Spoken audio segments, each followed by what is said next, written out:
Paimon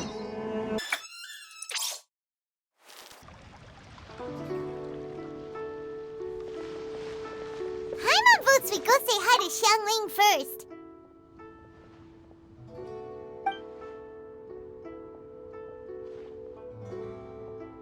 Huh? Xiangling? What a pleasant surprise meeting you here! Oh? Why, the pleasure is all mine, as is the surprise, surely. It must be fate that brings us together in this place. How have you fared as of late? I sense you are older and wiser than the last time we met. It seems your travels continue to yield valuable insights. You are too kind. So, Xiangling, are you here to listen to stories over tea again? I had originally planned to set out after this last round of tea. However, I had planned to take a walk to Chimes village and gather some nascent bamboo shoots, which are currently in season. A villager there once gave me a small sample, and they possessed a most excellent flavor. Huh? Nascent bamboo shoots? Why can't you just use normal bamboo shoots instead? Wait, Paimon knows! Because Zhongli prefers the finer things in life, right? Okay, Mr. Particular, let me guess. Ahem. The nascent bamboo shoot has a uniquely tender texture and a delicate sweet taste that its normal cousin cannot match. An astute observation, Paimon. You know me well indeed. Lantern Rite is almost upon us, but besides the bamboo shoots, there are a few other items I have not yet procured from Director Hu's list. May I ask if you have already made arrangements for the days ahead? Well, we were planning to use the opportunity to say hi to some of our friends, but before we were able to figure out a schedule, we ran into you. Well then, might I invite you to imagine the sheer delight that is a soup cooked with the freshest nascent bamboo shoots in all the land. Generous cuts of pork belly and crisp, fragrant bamboo shoots placed together in the pot and left to simmer slowly for half a day. You're doing this on purpose, aren't you? Paimon's onto your plan. You just want to hoodwink us into fetching your bamboo for you. Why, I assure you, I would do no such thing. I merely wish to inform you of the freshest, most succulent and flavorful bamboo shoots one could ever hope to taste. Ugh. Let's go, Traveler. Paimon's taste buds can't take it anymore. Collecting a few bamboo shoots shouldn't take too long. Paimon has got to get her hands on some of that soup. Such fine specimens are indeed well worth the excursion. Very well. I shall leave the bamboo shoots to you. Should you have the good fortune to find some, please share them with me as well. See? Paimon knew he was just bamboozling us. However, there is no need to rush. The streets of Liu will be bustling with visitors and filled with all manner of celebrations during the festive period. By all means, go wherever your interests lead you. The nascent bamboo shoots would be but a wonderful final touch to a most exceptional feast. What an honor it would be to savor them in the company of friends. We're heading out. Enjoy your walk, Youngli.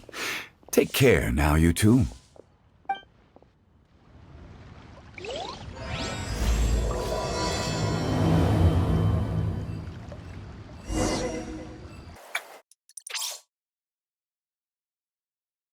Bamboo shoot,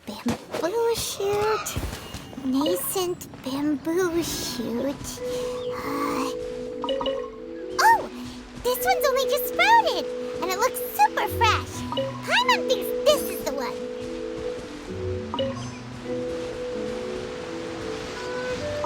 These should be enough. Let's head back. Help! Help! Did you hear that? Someone's calling for help. It's coming from over there.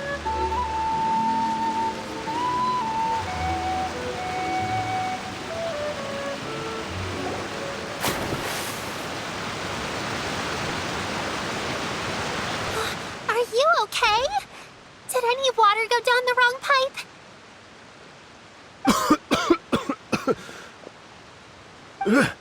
I think I'm okay now. Thank you so much. That was scary. Well, at least you're all right. All thanks to your savior here. Oh, a little girl? Greetings, everyone. My name is Yao Yao. It's a pleasure to make your acquaintance. Whoa, she's so well-mannered. My name's Paimon, and this is the Traveler. I'm Dvorak, a musician from Fontaine. I came through Stone Gate, intending to head towards Liyue Harbor, but then I became captivated by the beautiful scenery, and before long, I was completely lost. Just now, I was so mesmerized by the waterfall that I slipped and fell into the water. If it weren't for Miss Yao Yao's help, I shudder to think what might have happened. It's all right, Mr. Dvorak. The splashing around the bottom of the waterfall means the stone path is always wet and slippy. You definitely have to be careful. Next time you're exploring an unfamiliar environment, try to focus on what's right in front of you. Don't let your mind wander. As long as you watch your step, accidents like this won't happen anymore. Yes, ma'am. I understand. I'll remember to be more careful next time. Oh, are you hungry, sir? Oh, I'll be fine. Please, sir, it's quite all right. I was born and raised here in Liyue. It's only natural for me to extend my hospitality to any guests who are passing through. I expect you still have quite a long journey ahead of you. It's very important to keep your energy levels up. I still have some lotus flower crisps left in my backpack. Why don't we split them between the four of us? Aw, what a thoughtful kid! She even has some for Paimon! You're welcome. Mmm, so tasty. If only there were more. Having a healthy appetite is a good thing. It means Paimon's still growing. If I'd known I was gonna run into you, I would have made a second batch. Hope you're taking notes, Traveler. This is how you treat your Paimon. What do you think, sir? Are Liyue's snacks to your taste? I wonder if they're not sweet enough. No, they're perfect. When I was traveling through Mondstadt, I had a chance to try one of their moon pies. It had a meat filling, unlike these crisps. But apart from that, it seems like they follow a similar cooking process. Both are delicious in their own way. As for Fontaine's cooking, though,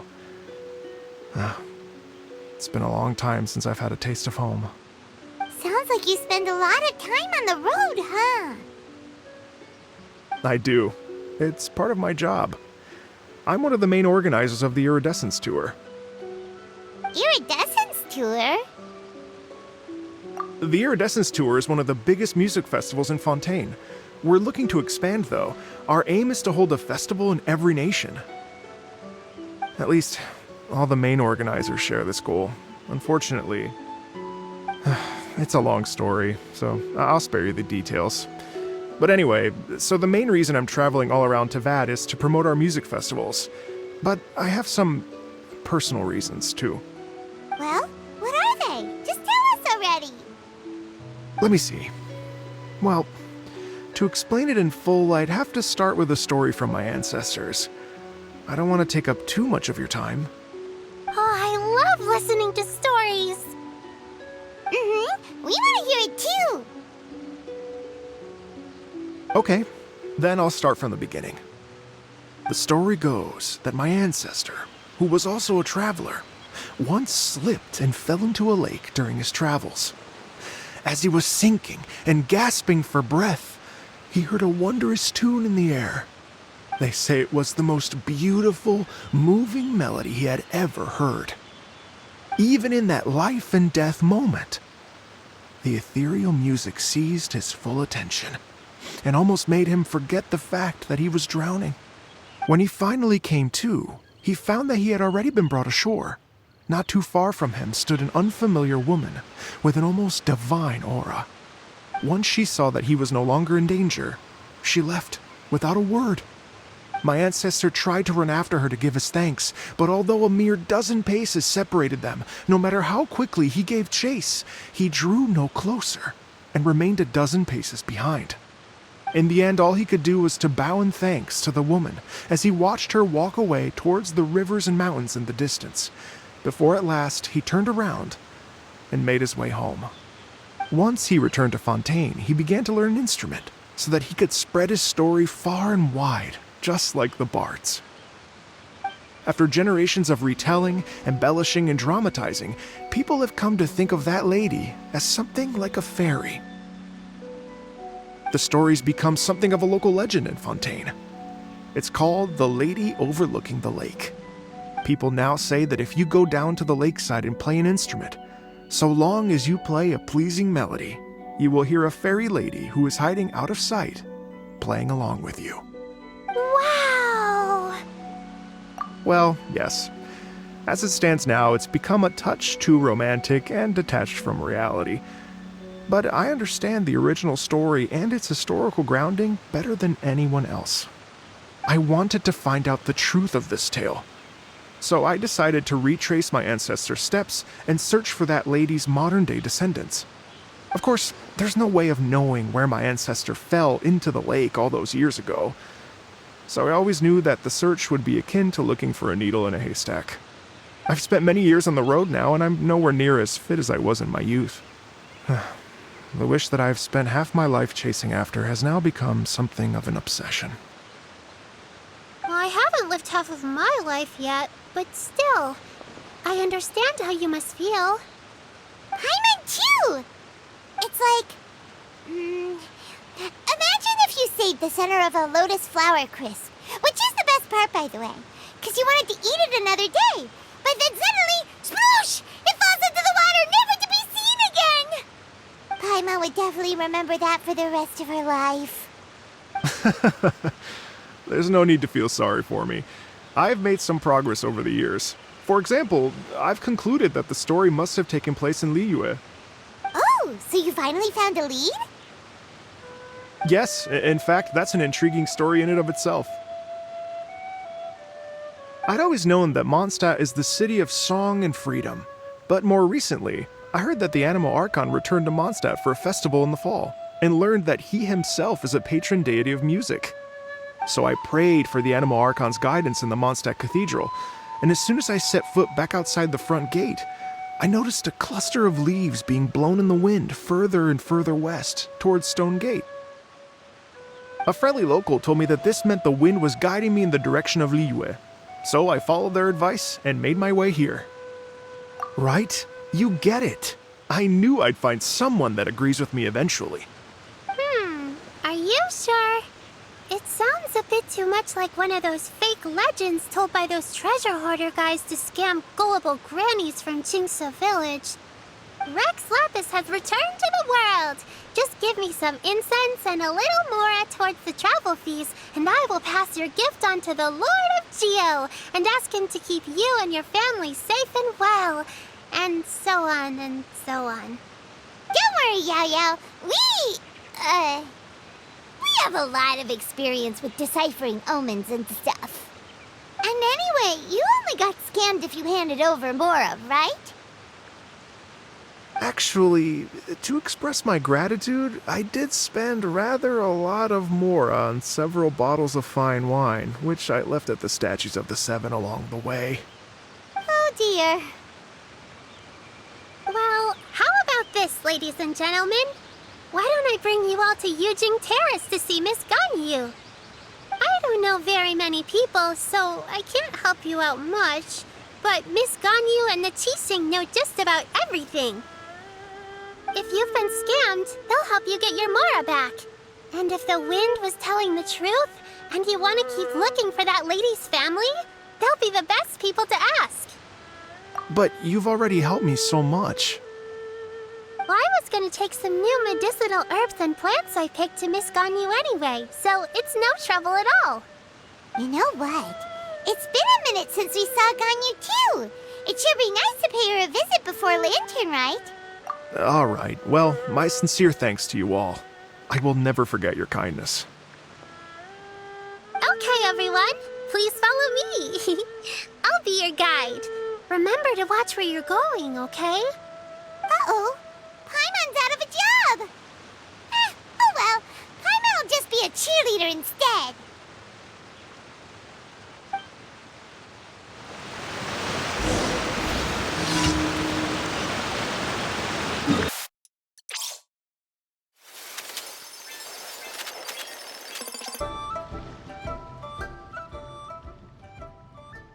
Wow, Liyue Harbor looks very different from when I came last. It's almost as if I'm listening to the same melody, but with a richer timbre and new variations added. Well, we are here during Lantern Rite after all. It only comes once a year, so they always have a big celebration. It's fair to say that this time of year is when Liyue Harbor looks the prettiest. Great, let's go and check it out. I can't wait to get into the city and see it all up close for myself. The streets are breathtaking. Smiles and laughter everywhere I look. It's contagious. I can almost feel the music in the air. I have the urge to start waving my conductor's baton. I'm glad that you're enjoying the city.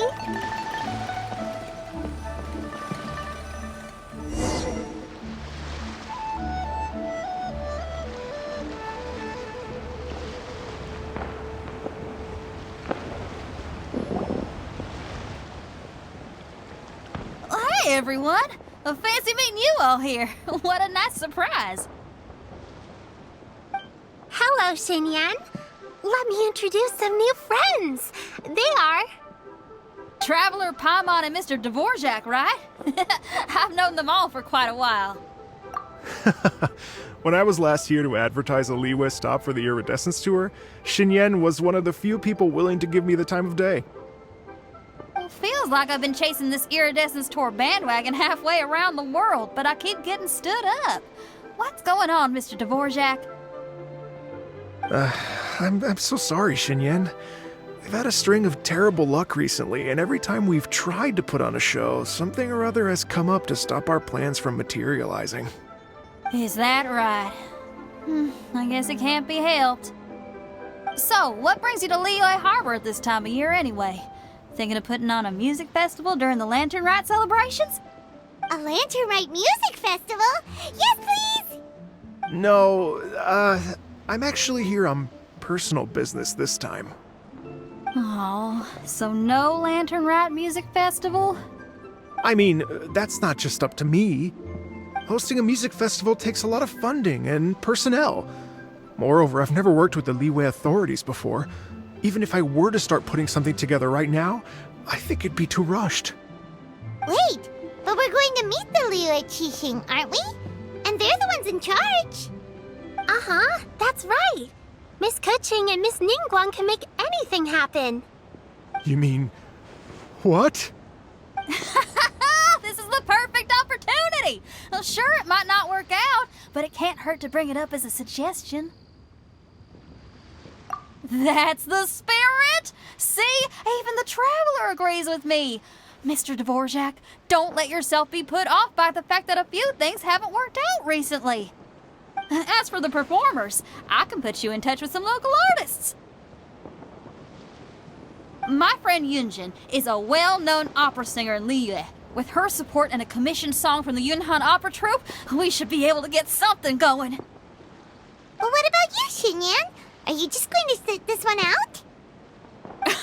What do you take me for? If we actually manage to make the Iridescence Tour Lantern Rite Grand Concert a reality, you think I'd let anyone else perform the opening act? Wow! There's that rock and roll spirit! What do you say, Mr. Dvorak?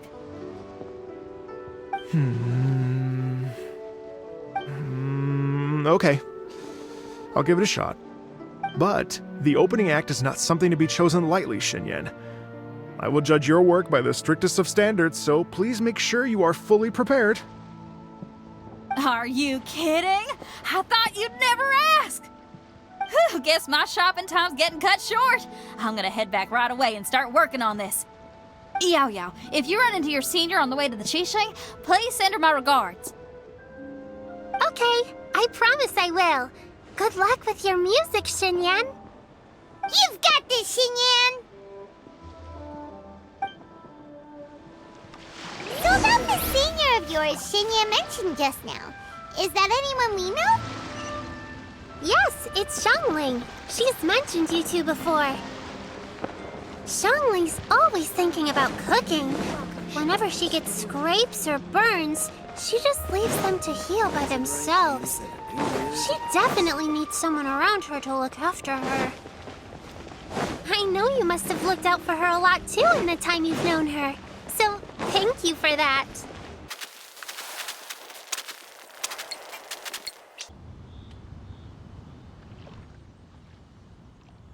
Oh, it's Master! Is it okay if I go and say hi to her?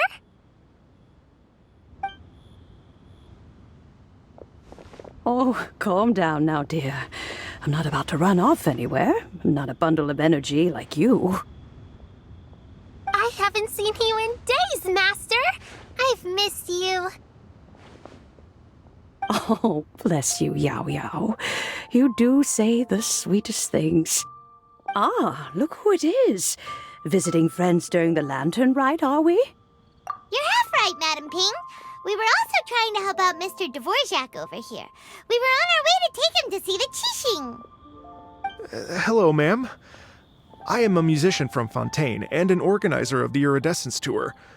I don't suppose you've heard of it. Master! The Iridescence Tour is a super famous music festival!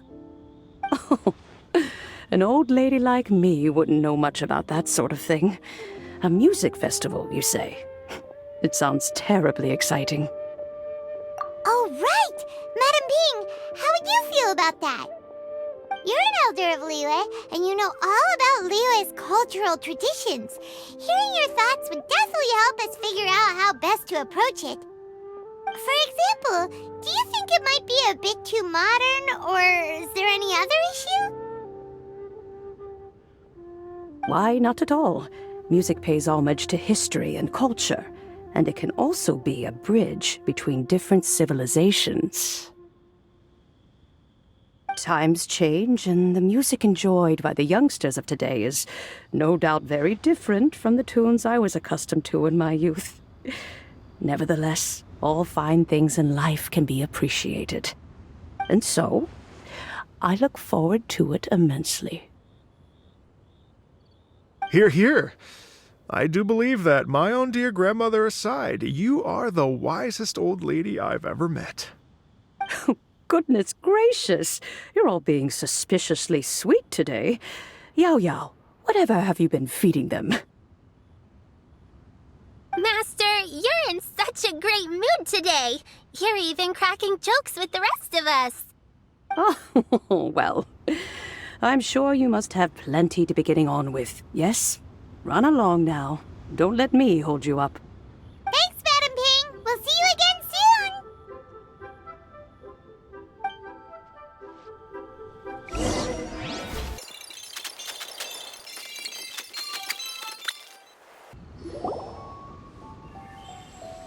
And when you meet with the Ministry of Civil Affairs, please remind them that the festivities are not an excuse to procrastinate their work.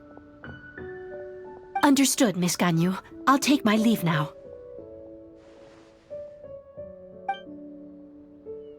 Ganyu! What brings you here, Yao Yao? I've brought all the medicine you asked me to pick for you. Oh, and here's a pack of sweet flower seeds as well. Also, these dried Qingshan leaves make a great pot of tea that's very good for you.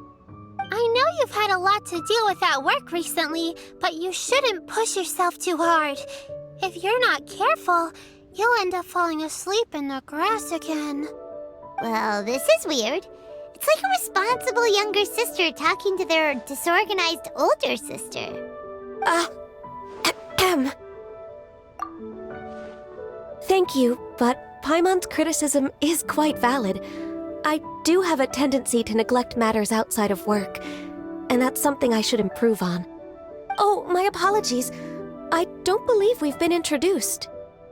Ah, Paimon will do the honors.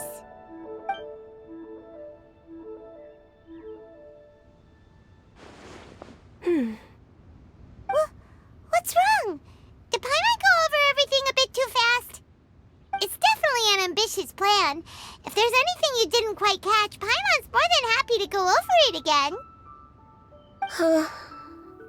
It may be a little difficult to make this happen. Oh?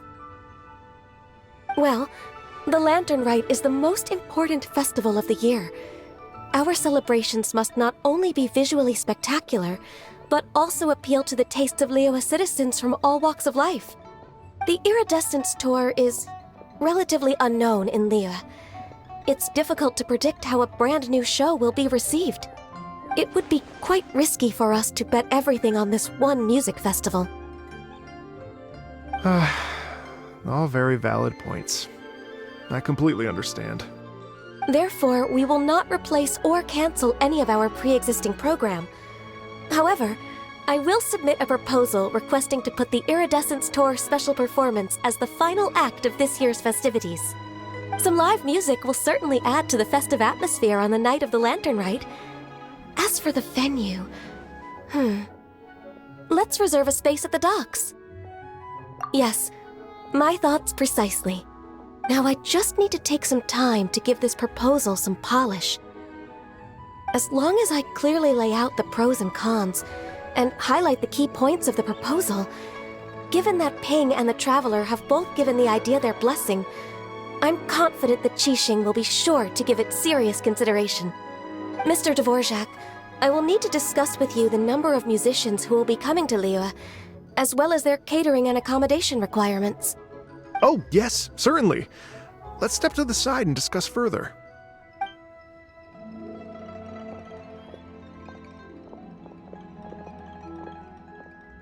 As soon as there's work to do, Ganyu's as diligent as ever. I couldn't agree more. Master once said that everyone has things that they are good at and things that they are less good at. So, with that in mind, Ganyu shouldn't feel compelled to become perfect at absolutely everything. I'm good at taking care of people, so that can be left to me. Wow. Hey, Yo-Yo, can you take care of Paimon too? Paimon's getting hungry again. I'm afraid my backpack's empty now, but if you let me know what you like, I can bring you some of your favorite dishes next time we meet. Apart from lotus flower crisps, what else do you like? Anything sweet, and anything that's made from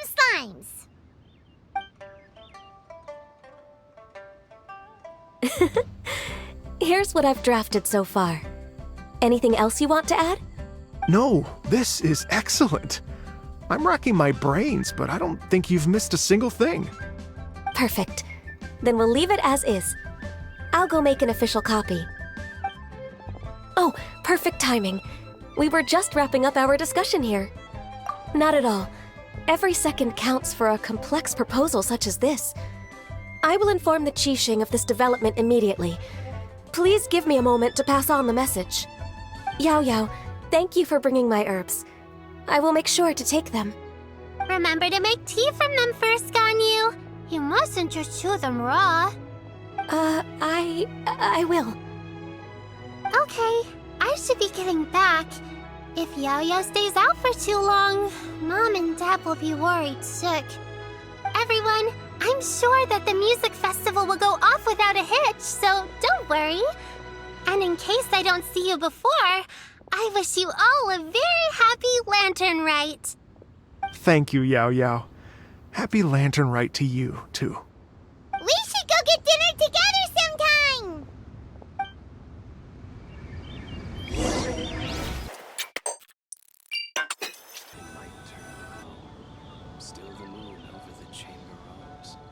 Greetings, Traveler, Paimon, and Mr. Dvorak.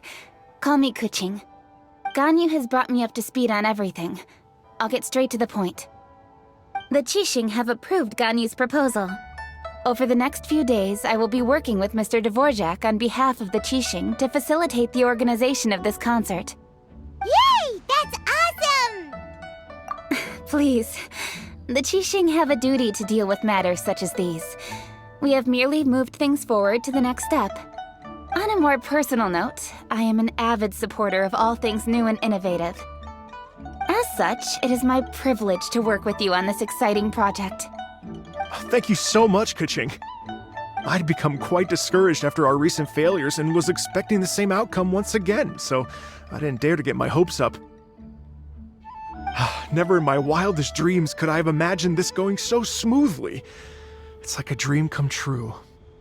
Right, time for me to call in the performers. To stage a concert at a high-profile event like this is a rare opportunity.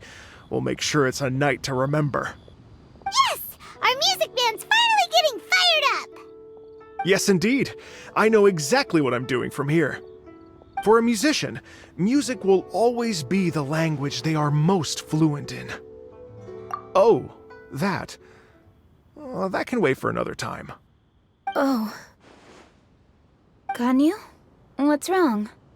they told me all about Mr. Dvorak's situation, but I was so engrossed in drafting the proposal that I forgot all about it. Oh, that's quite all right. I don't even know what the person I'm trying to find looks like, so it was always going to be a long shot. Don't worry about me, Ganyu. Your time and energy are needed elsewhere. I'm sure you already have plenty to deal with between this concert and everything else going on during the Lantern Rite. Thanks. It was just that I had a few initial thoughts when I heard your story. For instance, I wonder if this lady your ancestor met might have been an Adeptus. What do you think? To tell you the truth, Mr. Dvorak, I am somewhat related to the Adepti myself. I am part human and part Qilin. The Qilin is an illuminated beast. I know how important your quest to get in touch with your roots must be to you, because I've been there myself before, trying to find out where I belonged. Did you say the Adepti? And you're illuminated beast? Part Qilin? Are you telling me all the rumors of the Liyue Adepti are real? So it's not just artistic license? You bet they're real! Trying to track them down is tough, though. Like Julian Karst itself. There's nothing specifically stopping you from going there, but getting in and out of there is quite an ordeal. Yes. Anyway, if you're looking to uncover a lost melody or shine light on a forgotten aspect of Liyue's cultural history, I'm probably not the best person to ask. But if it's a person you're looking for, then I just might be able to help. I see. I think I understand the situation now. In that case, Ganyu, shall we divide the work between us? Yes, that was also my thought. Great. So Mr. Dvorak and I will concentrate on things here in the city to make sure the concert goes according to plan. In the meantime, Ganyu will reach out to our network and try to find the person he's looking for. How's your workload at the moment? Will you be able to make time? I can probably get through everything in 2 days, as long as I don't sleep. Wait, what do you mean as long as I don't sleep? Even for someone with illuminated beast blood in their veins, working for such an extended period without a break will take its toll on your health. Somehow that does not sound persuasive coming from Kuching. Be it but 3 moons from the start, he who returns is not he that departs. Even I know the importance of maintaining a healthy work-life balance. In that case, 3 days. All right, I can work with that. If you have the time, would you join me for this search? You're well known to many of the Adepti and respected among the people. I'll feel much more at ease with your company. Okay, then let's meet back here in 3 days. Watch this space, Mr. Dvorak. We'll get to the bottom of this. You're all so helpful and kind. Just think. Imagine if we found the Adeptus lady, or one of her descendants, and got them to come to the performance. Wouldn't that be amazing? It'd be such a happy reunion. And that's exactly what this festival's all about. You're right. Okay, I'm gonna pull out all the stops to make this Lantern Rite a true extravaganza. We should probably get going. Mr. Dvorak, could you come with me to confirm the site? Ooh, we're coming too! I was wondering, what are your thoughts on music? What does it mean to you? Music sounds nice? Truth be told, the question of what music means to people is one that I've been pondering for quite some time. Let's revisit this question after the concert.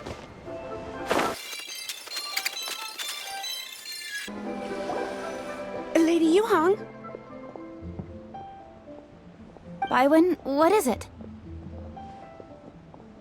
Per Lady Ningguang's orders, I've been gathering intelligence outside of the city with the goal of uncovering and dispatching any trouble ahead of the festival. I am told that a strange melody was heard somewhere along the coast.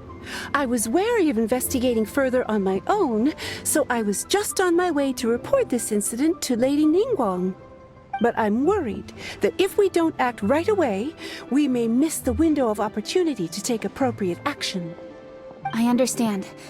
In that case, Yeah, Kuching, you're busy enough as it is. There's a ton of different things in the city that needs your attention. Leave it to us. Don't worry. Whatever it is, we'll definitely be able to handle it.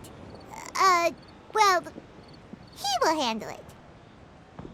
With the Traveler on the case, it's as good as dealt with. Thank you. This will be a great help.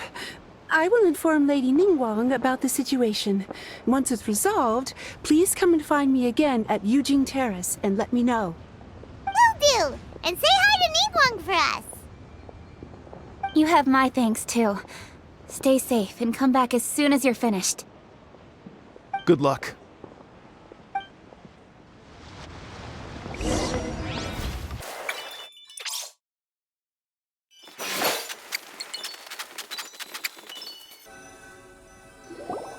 Byron said the strange tune was coming from around here, right? But Paimon doesn't hear anything. There doesn't seem to be a soul in... I was just wondering who in their right mind would come out to a place like this. So, it's you two. Yeon! How'd you sneak up on us like that? You nearly gave Paimon a heart attack! You look pretty alive to me. Can't have spooked you that bad. Fair enough. Ah, you're here for that too? Saves me a bit of explaining. Come with me. I've already reconned the perimeter, so we should be safe.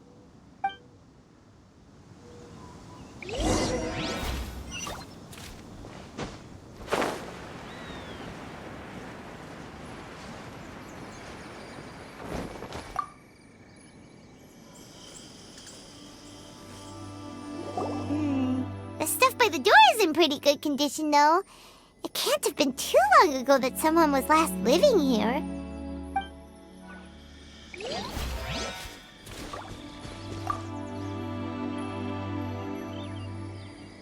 This place is completely empty. There's nothing valuable left here at all.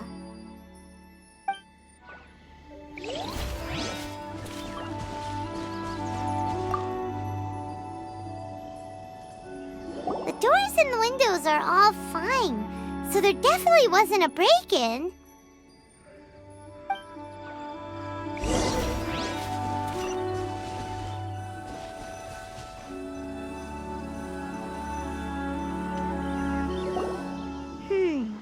How strange. It looks like it's been looted, except for the fact that there's no sign of a struggle. The bad guys could have sneaked in while the owner was gone, but then how do you explain why the door and windows are intact? Seems you've done a pretty thorough inspection. So, any theories on what might have happened here? Yeon, you didn't hide some of the evidence from us on purpose, did you? Why would I make this more difficult for you? We're on the same side here. Okay, well... Paimon gives up then. Paimon's got nothing. What about you? Give up as well? Your instincts are pretty good. Or perhaps it's not instinct. The strange melody is one of the few pieces of information you have available, after all. Let me share a folk story with you. A long time ago, there used to be a group of bandits in the Liyue countryside who would sound a horn every time they were about to raid a village. But it wasn't a rallying cry to rouse their fellow men. It was a disconcerting tune, meant to intimidate the weak and warn them of their impending doom. To escape with their lives, the villagers would abandon their homes and flee overnight, taking only their most valuable belongings with them. Everything else was left behind. The bandits were eventually brought to justice, but the fear and trauma remained in the villagers' hearts. Whenever they heard that melody, they would feel like their lives were in danger once again, and flee immediately. The culprit of this crime exploited that very fear to get access to this house without having to force their way in. That's quite the story. The victims obviously will have gotten quite a fright, but at least they won't be in any great danger. The important thing now is to find this copycat criminal. On any other day, that'd probably be a good idea. Unfortunately, it's not gonna work today. Take a look around and you'll see what I mean. This criminal is clearly well-versed both in using music to commit crimes and in making a clean getaway.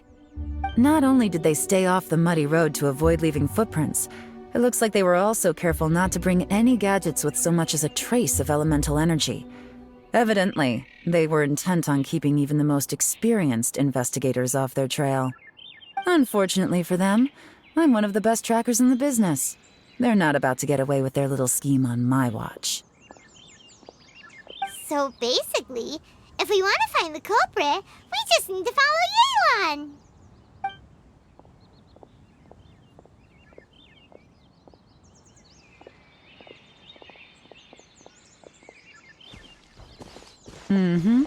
As long as you can keep up. Since the culprit's trying to be cautious and low risk, I'll bet they left through an area with some vegetation for cover, but not so much that it would slow them down.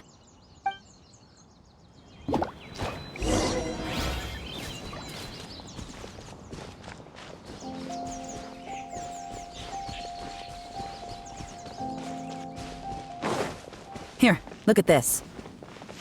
These tracks are superficial, but they definitely didn't occur naturally. Something heavy was being dragged this way, meaning we're headed in the right direction.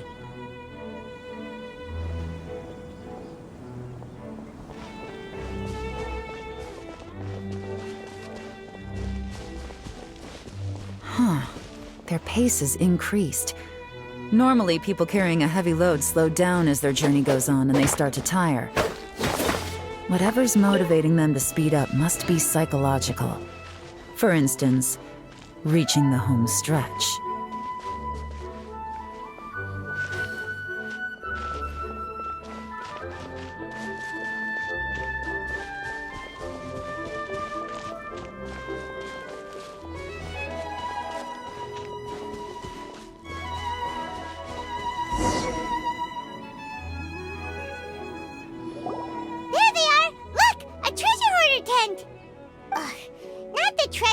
Again, and so close to Lantern Ride, too. 'Tis not the season for their antics. Come on, let's round them up.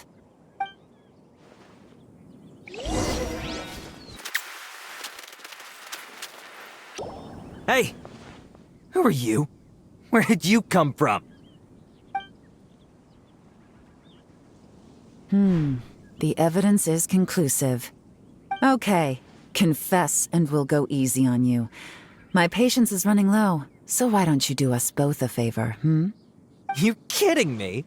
You think I'm scared of you? Perhaps not, but you should be.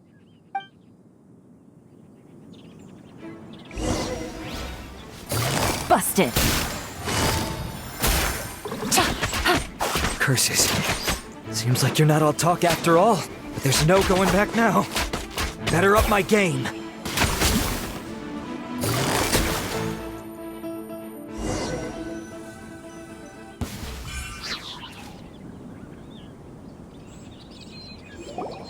Mercy! Have mercy! Oh, it's a little late for that. I've come this far, I might as well finish the job. I surrender! I surrender, please! I'll do whatever you say. Please have mercy. Tell us everything. You have one chance, and I'm warning you. Don't make me ask twice. I won't, I swear. So Lantern Right's nearly here, and like a lot of people, I wanted to buy a few nice things. I know I'm with the treasure hoarders and everything, but I don't really have any kind of experience with robbing people and whatnot. So I don't have the guts to break into somebody's house. Wow, you're really going to complain to us about that? No, not at all. I'm just telling it how it is. Okay. Continue. I racked my brains trying to think of what I could do, and eventually, I remembered something from back when I was a kid. The bandits would blow their horn, and my grandma would grab us kids and run. I remember the tune, so I figured I'd try it for myself. I mean, just to see what would happen. At first, anyway, I seriously didn't expect that family to pack up and leave. But they did, and they just left all their stuff right there for the taking. It was too easy, I couldn't resist. It was completely wrong of me, I know that now. I'll return everything that I took. It's all still in perfect condition, and it'll be like it was never gone. Please, give me a chance, huh? Let me make it right. Give you a chance, huh? Sounds to me like you'd rather strike some kind of a deal than spend Lantern Right behind bars. Yes? Yes? You know how to bargain, I'll give you that. It's just a pity that you didn't confess at the first opportunity. You'll have to take a walk with me. Once we've returned the goods, we'll find the owner of the house, and you can apologize to them in person. After that, I'll escort you to the Ministry of Civil Affairs. Yes, ma'am! You know, as a former victim of this kind of crime yourself, I doubt anyone understands the fear you inflicted quite as well as you do. Does your greed matter more to you than your fear? More to the point, if you can play a tune from memory, don't you think you should be capable of making an honest living? You mean... That's enough hints for you. You'll have plenty of time to reflect on all of this yourself. There's not much left to wrap up, so I'll take it from here. Guess this is where I'll say goodbye. What is it? Is there something else? I'm still not sure how you first got your hands on this information, so play it safe when you get back. Don't mention to anyone that you ran into me out here. You helped a lot with the investigation and arrest anyway, so it's perfectly fair for you to get all the credit. Just take it. It works better for me, too. See you when I see you, and happy Lantern Right. Yeon's such a pro at this. With her taking it from here, it's as good as resolved. Whoosh! Random event, a strange melody, complete! Although, it's kind of a shame that we never got that treasure hoarder guy to play the melody again. 'Cause Paimon's curious, that's why! It's like when you have a tune stuck in your head, but you don't even know what it is! It's driving Paimon crazy! When we were chatting with Mr. Dvorak, music seemed like such a positive thing. And most music is, right? It can help us relax, feel all warm and fuzzy, recall happy memories, or even just think happy thoughts. Paimon never imagined that music could be used to commit crimes. Oh, really? Huh. Makes sense. Paimon's musical understanding improves again! Well, anyway, now that everything's resolved, let's get back to Liyue Harbor. Byron's still waiting for us with our random event rewards.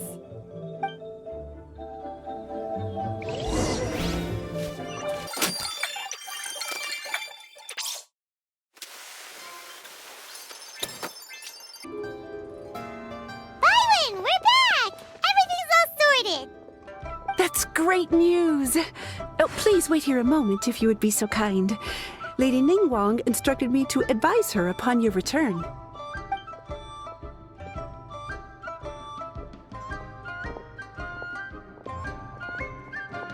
My greetings to both of you. Long time no see. No need to be so formal with us, Ningguang. We've known each other for a long time now. You must be super busy with all the preparations for Lantern Rite. Don't mind us. On the contrary, I think it is those that I have known longest to whom I should extend the greatest courtesies. Alas, on a different day, I would invite both of you inside for some tea and a brief respite from your travels. But you're quite right. Trivial matters aside, there's no escaping the fact that we have a grand concert to organize. Once the performance itself is over, we'll then need to invite the representatives of the Iridescence Tour for a discussion on future collaboration opportunities. The financing arrangements alone could well entail many rounds of discussion. Simply put, there will always be work to do. Whoa, you're already thinking that far ahead? Well, we can discuss more current affairs if you'd prefer. I trust you saw this year's Mingxiao lantern at the docks when you arrived at the city? Yeah, it looked like a goose. Which Adeptus is it modeled on this time? Sea Gazer. I believe you're familiar with the name. Legend holds that he was free-spirited and easygoing. People described him as a cheerful soul and a loyal friend. On this marvelous lantern rite, we pray that the fallen heroes may be guided home. If the sound of music can flow like the rivers and streams into every corner of the land, perhaps the souls of those who have gone before us will hear the song of a new era. I wonder whether the melodies will be to their liking. Oh, they're gonna love them. Paimon's sure of it. At least, if the guy you mentioned is anything to go by, the Adepti and heroes of the past sound like a positive and free-spirited, cheerful bunch. They're sure to be open to new music. Well, let's hope so. I heard that you'll be going on a search with Ganyu to find the descendants of a fairy lady from a Fontaine legend. I'm sure this quest to uncover the truth behind an ancient story will turn into a most charming tale. Do share it with me, won't you? I couldn't bear to miss out.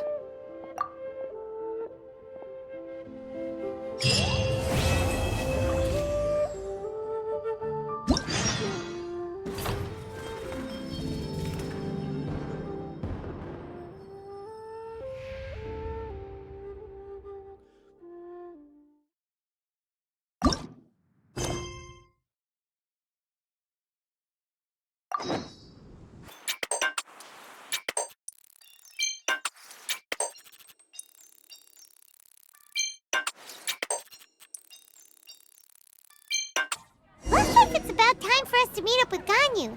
Let's head to Eugene Terrace.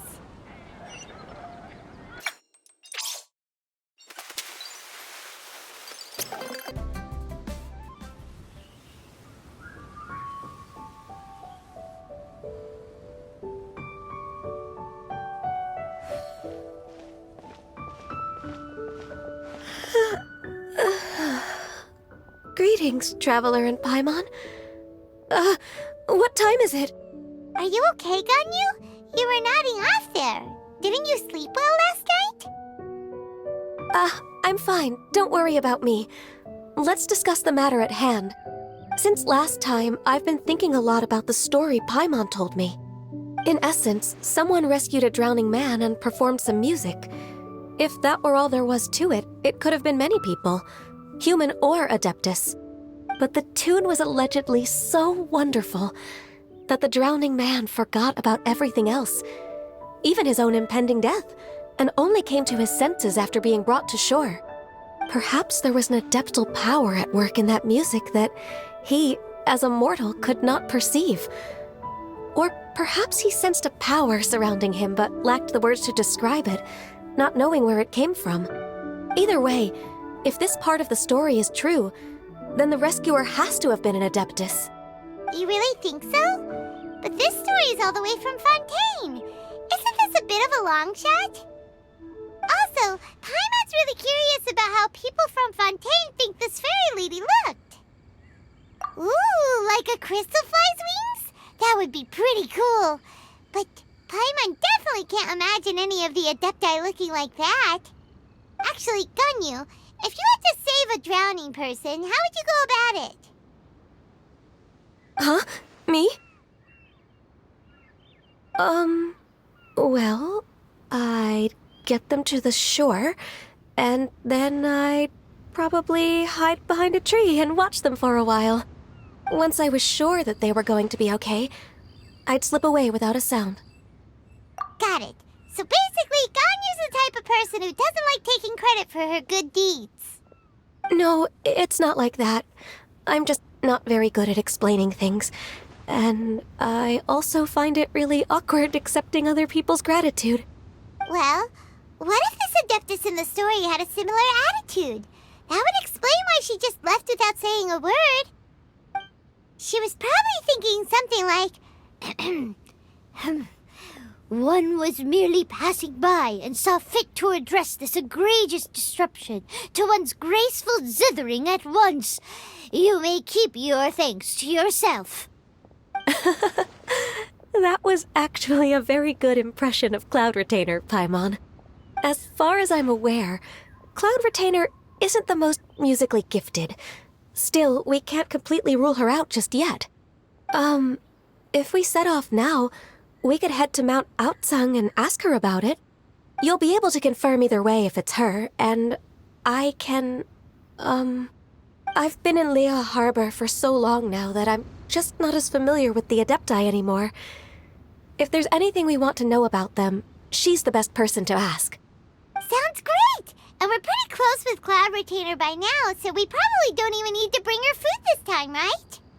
I've prepared a gift for her to mark the festival, just in case. However, Cloud Retainer spends most of her days studying mechanisms in her abode. She's on her own so much of the time that the moment she has someone to chat with, she just... Never mind. I promised I'd help Mr. Dvorak, and now that I've made the contract, I can't be having second thoughts. Traveler, Paimon, let's set off for Cloud Retainer's abode. Seems like this is a tough decision for Ganyu, but she's made up her mind now. Paimon gets why she'd be so anxious.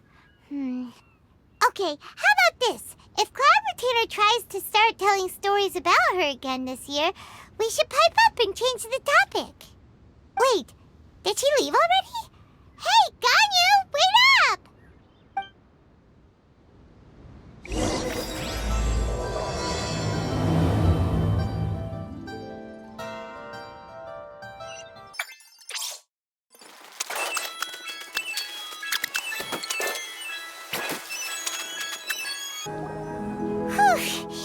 Paimon's so tired from trying to keep up. Don't either of you need to take any breaks?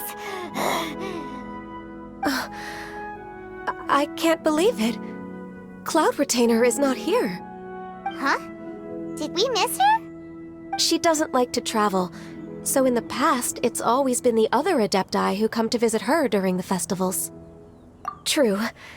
Now that I think about it, Cloud Retainer would be quite capable of taking care of anything on her own. There's no need to worry about her. Since she's not here, I guess the next step is to check all the other Adepti abodes, one by one. Uh-oh. Will it involve a lot more traveling?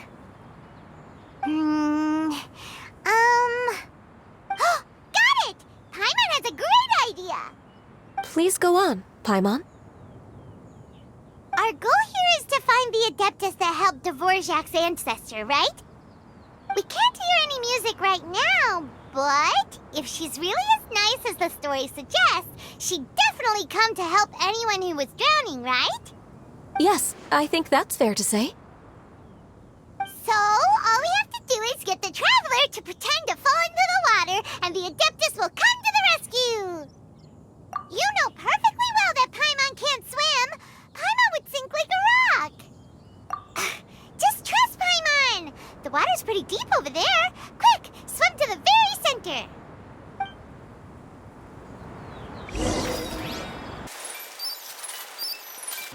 Help! Help! Someone's drowning! If only there was a kind-hearted Adeptus here to save us! Oh no! Whatever will a Paimon do?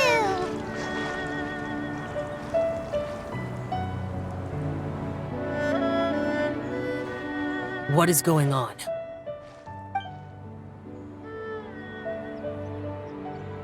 How do you feel right now?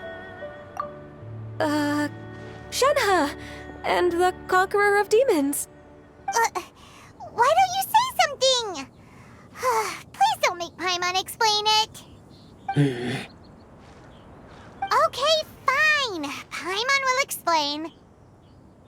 We're looking for an Adeptus who's good at being a lifeguard and playing music. But if the Adepti aren't gonna stay home, then how are we supposed to find them? It wasn't me. Yeah, so this Adeptus is most likely a woman. And I am not an Adeptus, as you both already know, Traveler and Paimon. Okay, so this is Paimon's fault. No way Paimon would have suggested this idea if she'd known how awkward this was gonna be. Glad you're okay. As far as I know, the one you seek is no Yaksha.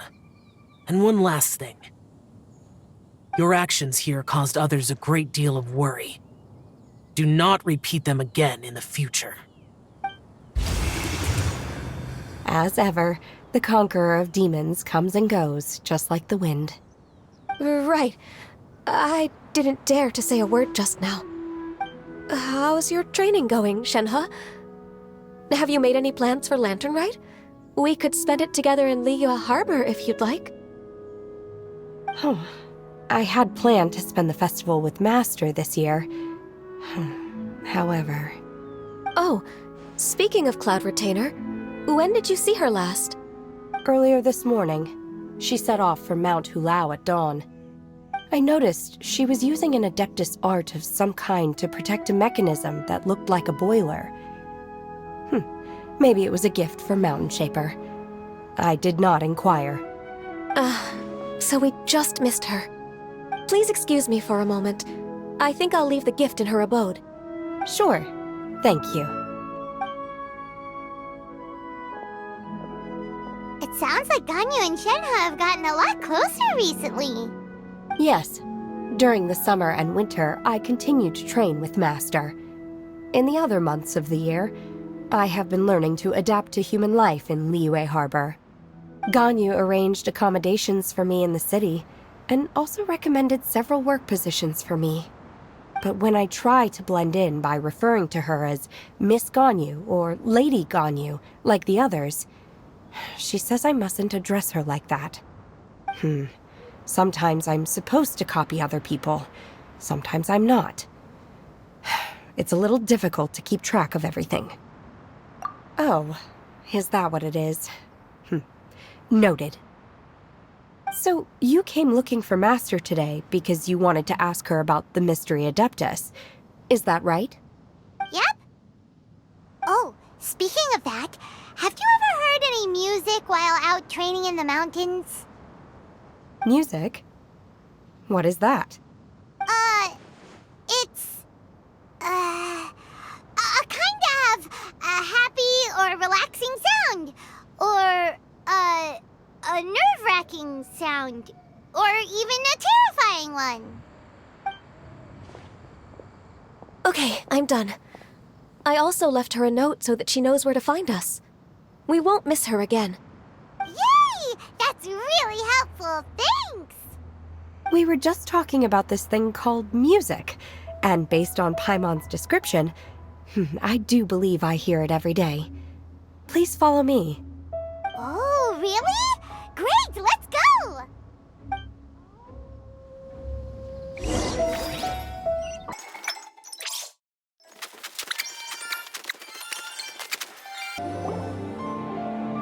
This is the place. I enjoy training here to the sound of music. Oh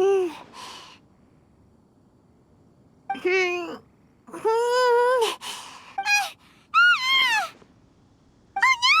Paimon's gone deaf! Paimon can't hear anything! Oh, whew! Paimon hasn't gone deaf after all! Paimon heard you when you just spoke. Anyway, where is this music? The faint sound of birdsong, the quiet murmur of the streams. These are relaxing sounds.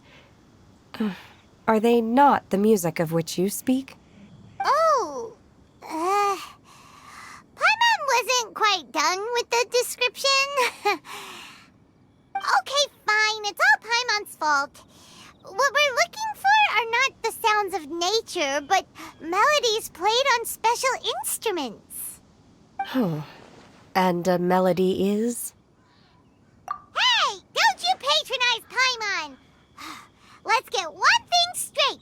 Paimon knows plenty of nursery rhymes, but Paimon does not sing on demand without payment. Hey, why don't you just sing that one melody Shen has heard before? It'll probably help her to understand what we're talking about.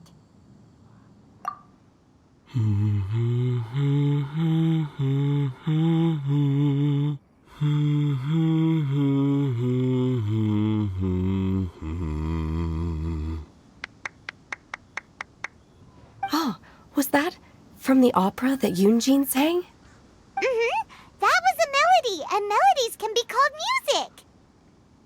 It felt like I was transported back to the past. In my mind's eye, I could see the Zhao lanterns lighting up the night sky again. We're all there, raising our glasses and drinking to our heart's content on the Jade Chamber. As I watched Yunjin's performance, I felt a warm sensation in my heart. And as the drink reached my stomach, it went from warm to hot. When you hummed that melody just now, feelings from a whole year ago came right back to me, as strong as they were on that day. So that's the power of music. Wow, Shenhe. That was so deep! Music definitely has the power to bring up memories. It's like a time capsule with all the special moments from our life squished inside. What about you, Ganyu? Are there any melodies that have left a deep impression on you? I don't remember if my parents ever sang any lullabies to me. I know some local folk songs, and a few other things come to mind too. The songs of the sailors down at the docks, the little ditties that the vendors call out in front of their beloved shops, the tunes of folk artists performing on the streets. Yes, that's right. In the past, whenever I heard the sound of those tunes, I always felt that they were worlds apart from me. Nenny and Leah probably view me as a non-human. And they are right, in the sense that I never could connect with humans' artistic expression and their sentiments. So I haven't been able to integrate into their community and be a part of their lives. At least, that's the view I held in the past. Only more recently did I start to realize that the only barriers are ones that I have erected with my imagination. The way those melodies make me feel isn't all that different from other people after all. They're about mundane details of everyday existence. Life's ups and downs, joys and sorrows. Even though we come from different backgrounds and have different stories to tell, when it comes down to the most common things that we see and experience around us each day in the city, in that sense, we're all the same. You go, Ganyu! You're really making progress. You have loads of friends in Liyue Harbor when you think about it. Okay, maybe some are more like coworkers and bosses. But at the very least, Kuching and Shenhe are your friends now, right? Yes, I am. Technically speaking, we should refer to each other by the conventional forms of address used among fellow disciples. But now that I know what constitutes a friendship, I do believe we are more friends than co-disciples. Thank you, everyone. Once the days are warmer, I would like to host you at my home in the city. Please invite Kuching as well. I've planted many types of flowers. I'm sure some of them will be to your taste. You are too kind. I couldn't possibly. Nonsense. You are my friend. I have cultivated and cared for the flowers just as you taught me. Once you've seen them for yourself, I am sure you can advise me how to do an even better job next time. I will save some for decoration. We can feast on the rest. Then, thank you in advance. Wait, What is that saying again? If you insist? Do people say that? I'm not completely sure either. It doesn't matter, okay? You got the point across. No need to split hairs. Paimon's more concerned about your idea of a girls' night out. Eating flowers? Really? Does this have anything to do with you both being the disciples of that illuminated bird?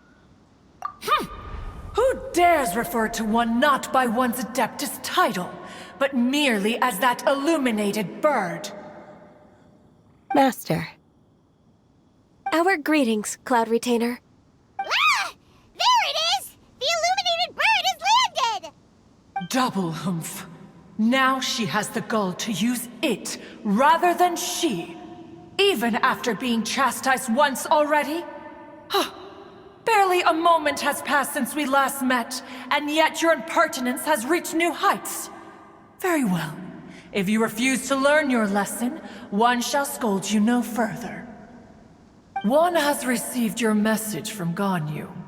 On the matter of the Adeptus you seek, one suspects to know their identity. Well, shall one lead the way? I still have to complete my training for today, so I will bid farewell to everyone here. Very well. Await my arrival at one's abode later this night. On this special occasion, you should indulge yourself with some savory dishes. If you want to release a Shao Lantern, come and find us anytime. Thank you, everyone. Happy Lantern Rite to you too.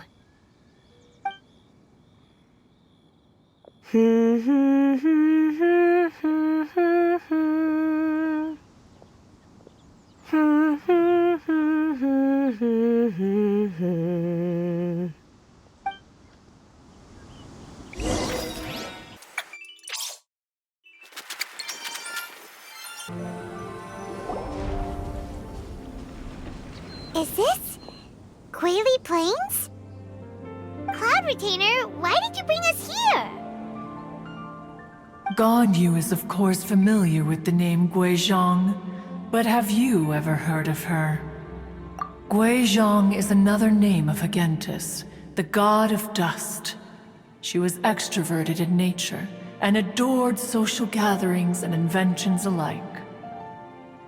Long ago, this region was yet a prosperous assembly.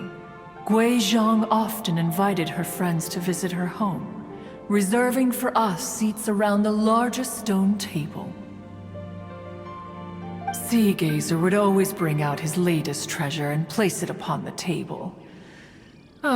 He could be quite the braggart.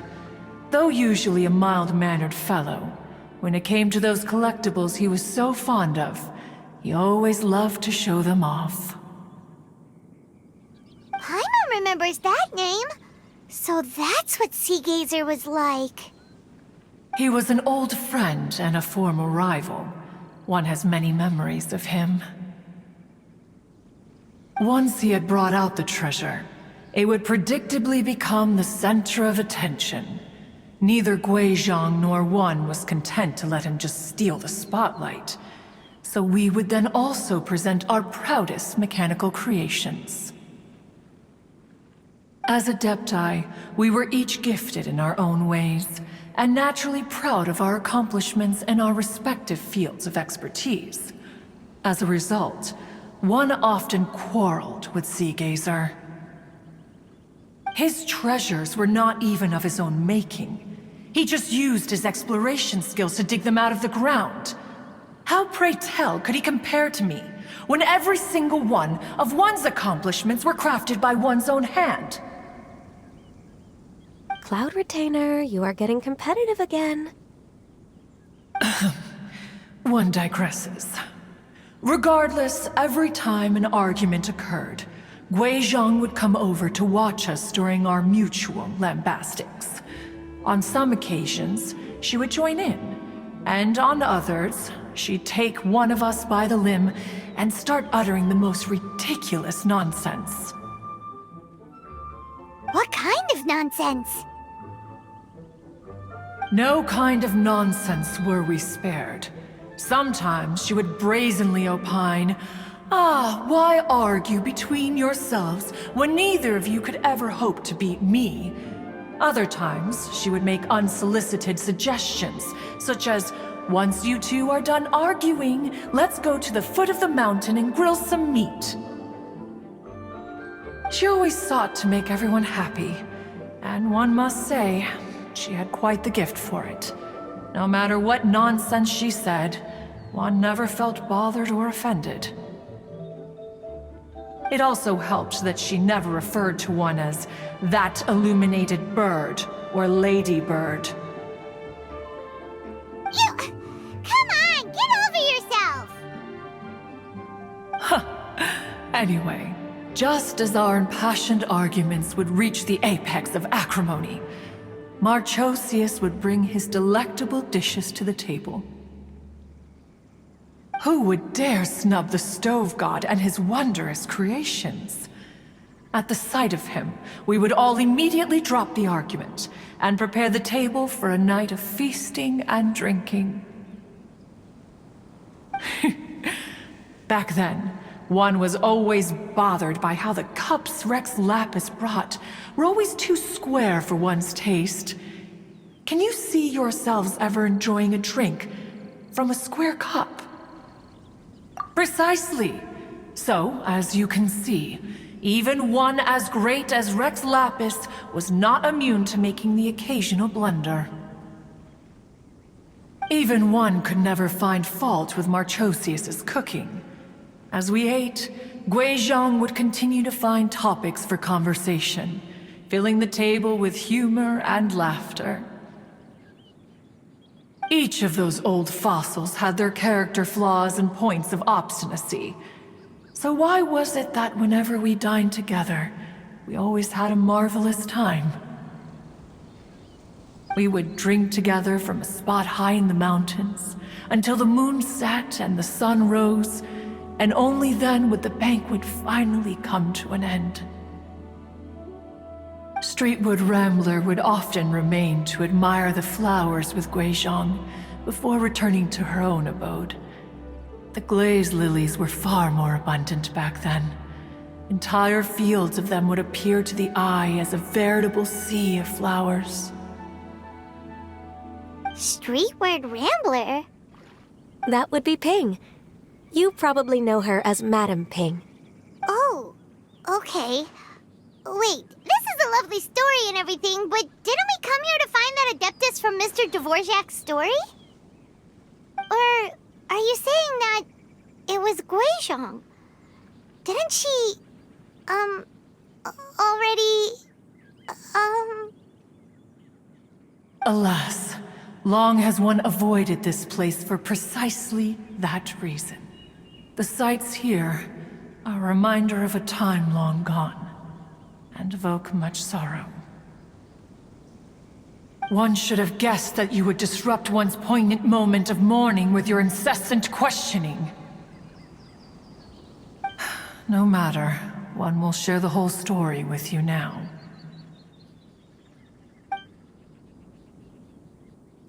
In times gone by, one quarreled oft with Guizhong concerning mechanical principles. We each had our ideals, and neither would yield. Under the pretext of a social gathering, one invited the impartial Rex Lapis to judge the quality of our creations. But Rex Lapis declared that Guizhong's Obscuro Vulpus mechanism was superior. Though one was too proud to acknowledge it, in one's heart, one knew that Guizhong was indeed the superior talent in the mechanical arts. As for the story between Guizhong and Streetward Rambler, that begins with a certain bell. In Guizhong's opinion, while mechanisms were no substitute for human composers, they were yet capable of producing simple but fine melodies. But Streetward Rambler believed music to be an expression of the soul, an emotional enterprise that could never hope to be replicated by machinery. They argued endlessly, until one asked Rex Lapis to intercede. He confiscated the bell and designated it for ceremonial use. Thereafter, one would often find them convening in the mountains, discussing music, mechanics, and all the affairs of the mortal world. But these good times were not to last. War broke out between the gods, and soon engulfed the Guili Plains. Guizhong was overpowered by the enemy, and fell in battle. When Streetwood Rambler and I arrived at the scene at long last, all that remained among the ruins was her lifeless body. After this, at Streetwood Rambler's request, Rex Lapis granted her the cleansing bell for safekeeping. To honor our friend's memory, one made a few finishing touches to her ballistic device. Many lantern rites have passed since then. Many greetings and goodbyes. Upon what do you gaze? The Guili Plains? No. It's everything.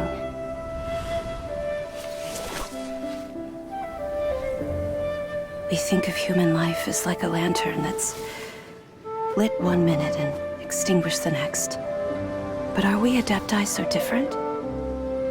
Perhaps as dust settles after a storm, we too must one day return to the world below. One has always been austere and private by nature, and has never relished socializing. One's dealings with Guizhong were born out of discussions on the discipline of mechanics. What? You have loads of friends, and you seem pretty chatty. Just because one is not ignorant of social graces does not mean one is fond of them. One is perfectly capable of partaking in conversation despite being introverted. But in the end, one is nothing like Streetwood Rambler. She is dauntless but thoughtful, not to mention eloquent and wise. Moreover, her friendship with Guizhong was far greater than one's own.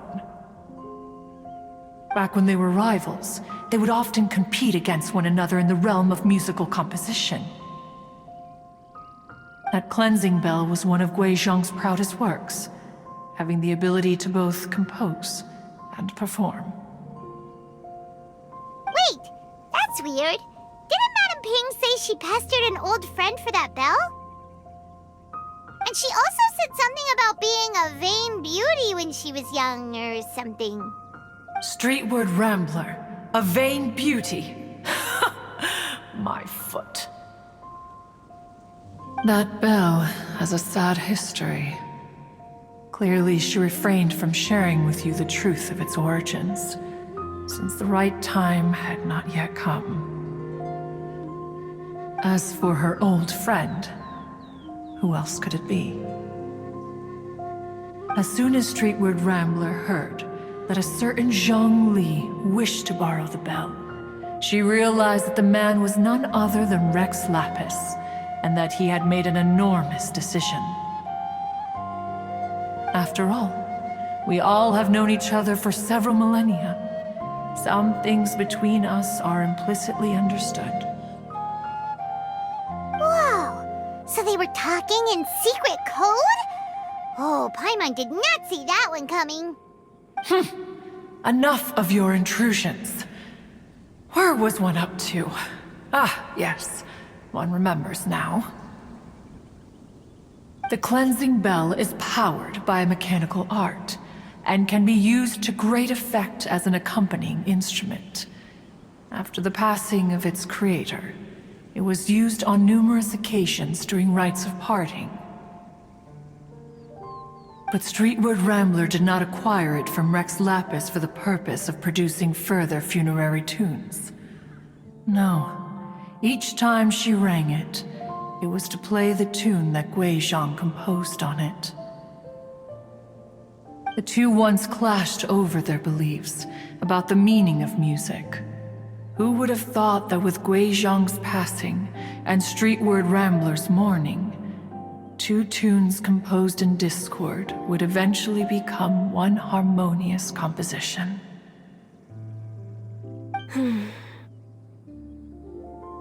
Once upon a time, Streetwood Rambler also loved gatherings, liquor, and music. But after Guizhong passed, she preferred her own company. She could often be found sitting alone at a mountain summit, contemplating and reminiscing with her zither. The music would go from mournful to soothing to impassioned. Many years passed before she finally composed a melody to her satisfaction. In celebration, she played the tune to the clouds. Regrettably, one has only ever heard her play that tune once. Which brings one back to the matter you've been investigating. Perhaps it was during that performance that the ancestor of your Fontaine friend fell into the water and was saved by Streetwood Rambler. But if she was so happy with the melody, why would she only play it once? One was also greatly perplexed by this. After suppressing one's curiosity for a long while, one finally approached her and asked why she would retire the tune after having spent so long on it. In response, she said, "Though the strings that played that melody survive, the one who inspired it is gone. Tell me, Cloud Retainer, when the one attuned to my soul is no longer here, who else could hope to understand this tune?" Aw, poor Madame Ping. I just remember being taken care of by you when I was young. Once the Archon War came to an end, I stayed behind in Liyue Harbor to honor my contract. Although I met Guizhong a few times, I never knew anything of this particular story.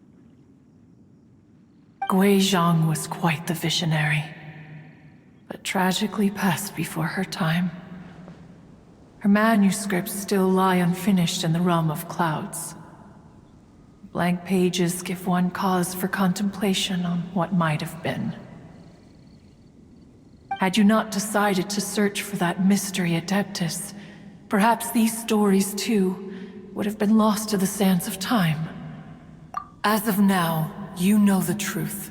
That the Adeptus who rescued the drowning man was none other than Streetwood Rambler. Do you intend to discuss this with her?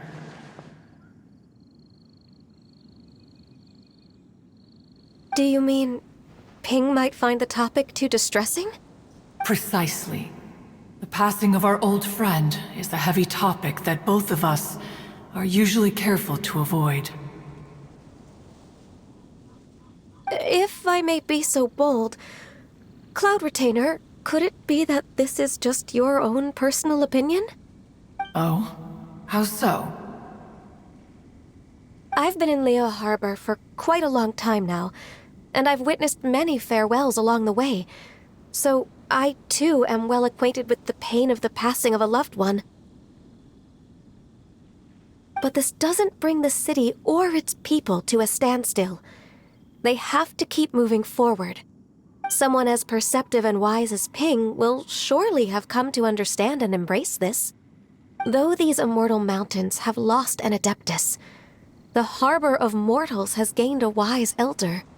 No loss can ever be undone, but there is always much that can still be gained. Ping has helped countless people, and will guide many others in the years to come. And all to whom she extends a helping hand become her friends. People she can admire flowers and discuss music with. Though it is heartbreaking to lose a kindred spirit, life goes on, because there are new friends waiting for you further down the road. We even asked Madame Ping what she thought about adding a music festival to this year's Lantern Rite. When we get back, why don't we just ask her if she'd like to perform? Maybe we can even get her up on stage. You youngsters and your imaginations. Why don't you come with us? It's been a long time since you last spoke with Ping, and Liyue Harbor is always decorated so beautifully during the festival period. Is not every Lantern Rite the same in this regard? Were there ever anything new to discuss, one and Ping could meet any day of the year. I disagree. Each new day and each new year is different from those that have come before. How long will you simply let them pass you by? The edibles she brought this time were indeed quite delectable. Very well. Then one will be off. If the other old fossils have sneaked away into the city to amuse themselves, one shall soon find out. All right. We should be getting back to the harbor as well. We don't want to keep her waiting. Once the Guili Assembly, now the Guili Plains. Say, if we planted flowers there and cared for them carefully enough, do you think that one day we'd be able to recreate the Sea of Glaze Lilies? Allow one to take back one's praise from a moment prior. You are still far too given to flights of fancy, child. What? Cloud Retainer? You were still listening? One observed that you were making no effort to leave, and returned to chasten and hasten you. This time, one is departing in earnest.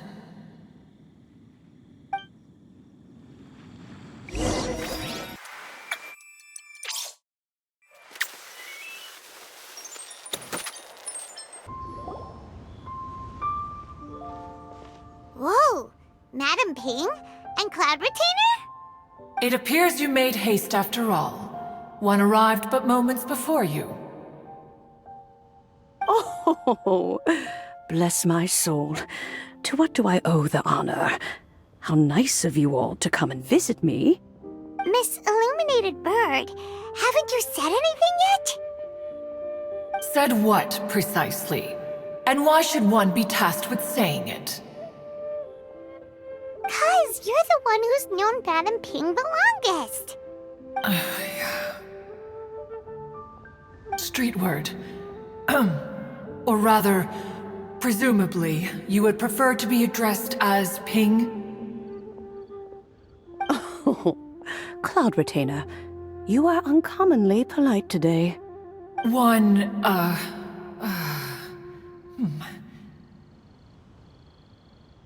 Given that Lantern Rite is almost upon us, the weather in the city is most pleasant, and a sweet floral fragrance lingers in the air. Ganyu, please continue from here. Huh? All right. So, this all started because we were trying to help Mr. Dvorak find the Adeptus who saved his ancestor's life.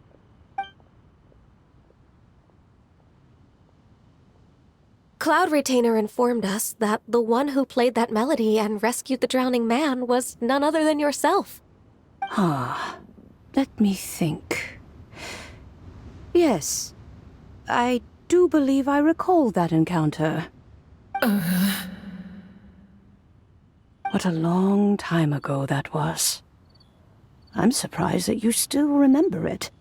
Even more astonishing, perhaps, is the fact that this story has survived this long at all, when mortal lives are so very brief. It appears that she has proven herself right once again. Who's she? We like to call her Guizhong. From the look in Cloud Retainer's eyes, I sense that she has already told you all about her. Albeit reluctantly, one might add. Oh, there is no harm done. After all, Lantern Rite's very purpose is to commemorate the heroes who gave their lives for Liyue. Although Guizhong did not live to see the splendid sights of today, she was as much a hero as any other. So how has she proven herself right again exactly? Once upon a time, she said to me that humans were a weak form of life that she wished to protect with her wisdom. But as she interacted more and more with them, her opinions on them began to change. She marveled at the beautiful complexity of their spirits, the sheer splendor of all they could accomplish through their hard work and intelligence. She told us that to underestimate human potential would be to make a grave mistake. With the smallest amount of guidance, enormous power can be unleashed in them, and a human who has reached their full potential may well be her equal. Someone who could have as much to teach an adeptus as to learn from them. She always had a way with words. That her mechanical accomplishments were judged superior to one's own was, one suspects, in large part due to her sheer eloquence. Speaking of mechanics, Cloud Retainer, do you still remember that potted plant mechanism? The one that the two of you gave me as a gift? Of course. Guizhong and one both put an immense amount of effort into that gift. It would be no overstatement to call it a testament to each of our individual technical genius. As Guizhong once said, it takes every blade of grass and every flower to make a homeland. When I see the sight of Liyue Harbor before us today, I am reminded of this. Madame Ping looks very emotional right now. Of all of us, it was Guizhong who was the fondest of these grand and exciting occasions. If she were still with us, I'm quite sure she would still be trying to best Cloud Retainer's finest works at every opportunity. Liyue Harbor is always filled with the sound of music at this time of the year. If she were here, one is certain that she would seek you out to discuss and debate the virtues of various melodies. Oh yeah, music! We've been dying to ask. What was the melody that you played back then? Oh, also, with you being such a music expert and all, why don't you join the concert as a performer? I can make arrangements right away. Oh. As much as I don't wish to dampen your enthusiasm, it's been a long time since I played this zither. My fingers don't have the dexterity they once did, and whenever I play that tune, it always reminds me of her. I start wondering what she would think of the changes I have made to her melody. There was a period of time whenever I started strumming, it almost felt like she was back again. Sitting right there on the stone stool next to me, chatting away. Skybracer and Seagazer too, looking just like they did in the old days. No matter how much time goes by, the moment that melody starts playing, it transports me right back to that time in my memory. So the past still weighs heavily on your heart? Oh, I would be lying to myself if I claimed to have completely moved on. But that is not to say that grief doesn't get easier with time. Despite the sadness, I have found many things that bring me joy in life. It is simply the nature of the world in which we live that even if one wished to mourn for an eternity, it would be a nigh impossible feat. Just look at this potted plant. Isn't it stunning? It takes an honest and open mind to confront and conquer grief. You have indeed made progress. Be that as it may, I shall leave the lantern rite stage to the youth of today. Well, if you're sure. Granny! Whoa, what's everyone doing here? Did something bad happen? Ah, and now we've spooked Yanfei. No, everyone's just here to give me their regards for the holiday. Oh, that's wonderful, I'm glad! Well, in that case, happy Lantern Rite, everyone! Happy Lantern Rite! Oh, I just remembered that I have some, work to do at Yuehai Pavilion that I need to discuss with Yanfei. I haven't been able to find a chance until now. I will leave Mr. Dvorak in your capable hands. Cloud Retainer, Ping, we will be off for now. Huh? Does it have to be right now? Which case is this again? Hey, Ganyu! It seems Ganyu still has much to learn when it comes to the art of deception. What a pity.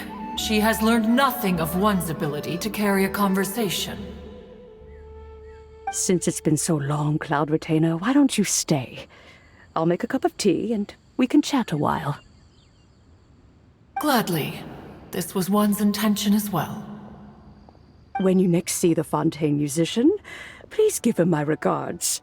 I'd like to wish him the very best with the concert.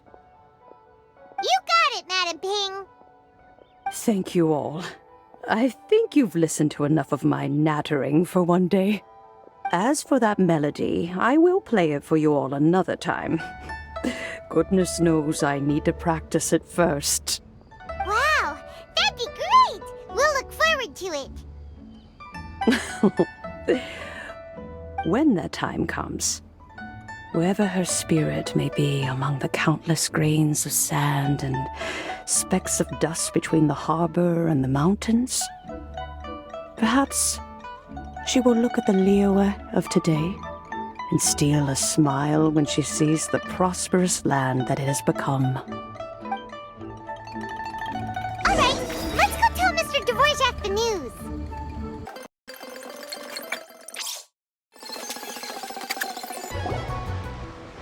Mr. Dvorak! Ah, and Kuching's here too! Thanks for helping set all of this up. Welcome back. Did everything go well? Really, really well. We found the person Mr. Dvorak was looking for. Are you serious?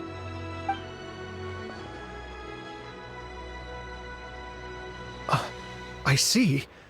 So the melody my ancestor heard was an adeptus remembering her late friend? That certainly explains why it was such a powerful and poignant tune. Huh. That's a really interesting first reaction. Guess that comes with having a musical mind. I have to say, though, it's hard to believe that the fairy from the tale is now an elderly granny. Oh, Paimon knows exactly what you mean. Normally, Adepti don't age at all. But Streetward Rambler, or Madam Ping as we know her, probably only became old because it's what she wanted for herself. Madam Ping possesses vast knowledge and great wisdom. Whatever physical form she may decide to take, her mind and wits are as sharp as they come. Yep, Kuching summed it up perfectly. That's exactly what Paimon was trying to say. I think... yes. I must thank her in person. That can wait until after the concert, though. For now, I need to devote all my emotional energy to the performance. Ah, speaking of, Madam Ping wishes you all the best at the music festival. Paimon has a sneaking suspicion that she'll stay in her usual spot, but listen to the performances from afar. Wait, are you serious? Oh no, now I'm starting to get nervous. Okay, alright. Nope, another rehearsal is in order. Please excuse me, everyone. Mr. Dvorak? He's already gone. Paimon wasn't even finished telling him everything. Before we set off on our search with Ganyu, he asked us about what music means to people. After our recent adventure, Paimon thinks we have a lot more to say about that now. Please, share your insights with me. Well, we found out that music can be used for good, but also for bad. It can make people happy and moved, but it can also be sad and bittersweet. And music is like a kind of memory written in people's hearts. It can put you in touch with feelings from a totally different time and place. It sounds like you had an eventful trip. Don't worry, I'm sure Ganyu will fill me in on all the details shortly. Wait, does that mean you're began working? Mm-hmm. Just a few things to wrap up. All the groundwork is done.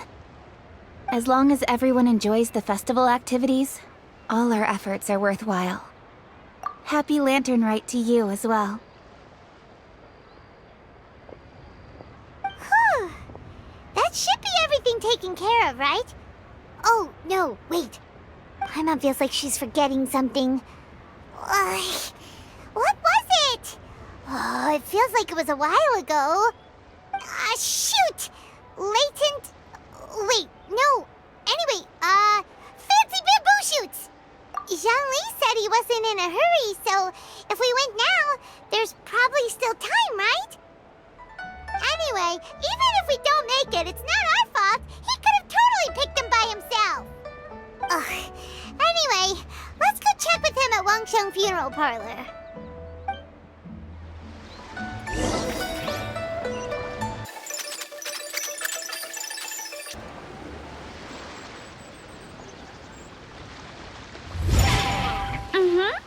Da da da da da da da da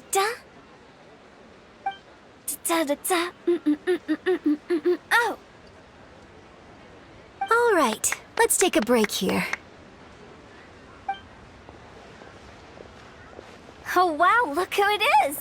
Are you here to hang out with everyone's favorite funeral director? So you're just casually practicing your rapping skills at the entrance to your funeral parlor? In broad daylight? Okay. After everything we've been through, you don't see me for a hot minute, and you're back to being scared of your own shadow. We have all this open space, a clear view of the mountains behind and the sea in front. Not to mention we have several invisible audience members enthusiastically cheering us on. It's the perfect spot to rehearse. Invisible audience members? Gotta say, it took me a few days to get used to Director Who's way of talking. Xinyan was pretty spooked too when she first got here. Just like when she sees a frog, but a giant frog with sharp teeth. Come on, knock it off. What's wrong? I've never seen someone look so confused before. Well, don't worry, because Director Who's here to explain it all. There once was a Fontaine musician who went around town on a mission. He came door to door for his iridescence tour, looking for acts to audition. With my words, Xinyan's chords, and Yunjin as our mentor, we'll take the stage by storm with flames roaring and the whole audience calling for more. For sure! The whole dance floor will be yelling encore! Encore! Oh, now Paimon's rhyming along. But when you say flames roaring, are you sure this will be safe? No, don't you worry about that. I'm pretty experienced on the stage, and I've already informed the Yuhong of all the pyrotechnics we're planning on using.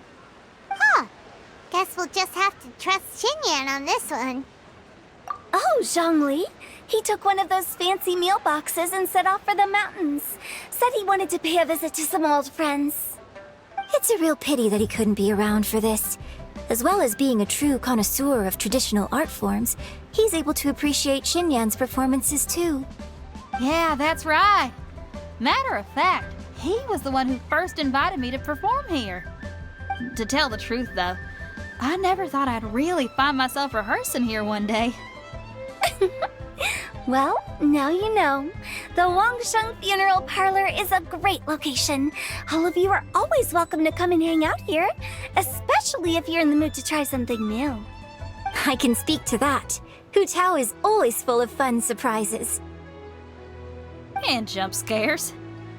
Actually, Xinyan, I have some lyric ideas for your part. Do you want to go through them together? Oh, sure thing. I'm all ears. Oh, Traveler and Paimon, I believe Zhongli was heading to Mount Hulao, so make sure you're hiking up the right hill. When you see Zhongli, please pass on this message to him.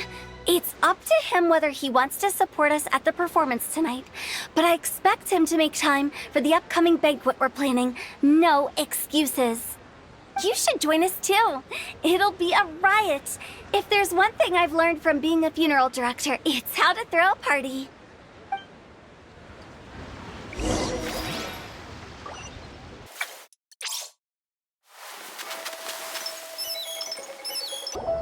Paimon sees them! It's illuminated deer and illuminated bird number 2! A familiar face. Have you come from Liyue Harbor? How is the city nowadays? Everything's great! But if you're so curious, you can always go and check it out for yourself. In fact, Mooncarver has been taking many walks on Mount Tianheng in recent times. I believe the sights of the city are quite familiar to him. Zhongli! Here you are! We've brought the bamboo shoots you wanted. Impeccable timing.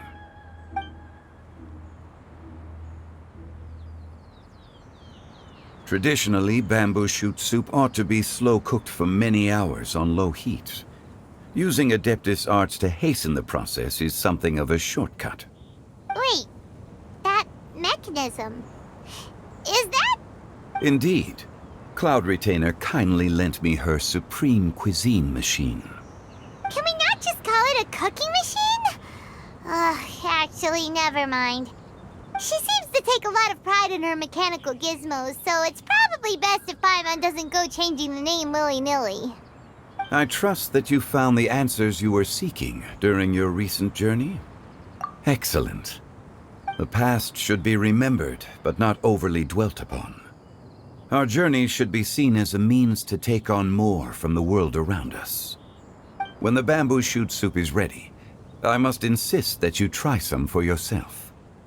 Oh, Zhongli! Huta told us to tell you something. She said, it's up to him whether he wants to support us at the performance tonight, but I expect him to make time for the upcoming banquet we're planning. No excuses! When she says performance, she must mean the Lantern Rite Music Festival. As for the banquet, she didn't tell us anything more about that, but she invited us to come as well. As you can see, I have a prior engagement with 2 Adepti friends of mine tonight. Please, give Director Hu my best wishes for the performance. As for the banquet, since the Director insists, far be it from a mere consultant like myself to refuse. Yay! Then we'll see you there? Absolutely. Rex Lapis, the bamboo shoot soup is ready. Thank you. I will examine it right away. The appearance is exquisite, and the aroma rich and intense. The craftsmanship of this machine is commendable indeed. Since you came all this way, you should not leave empty-handed. Please, take some soup. It tastes most exquisite while still warm.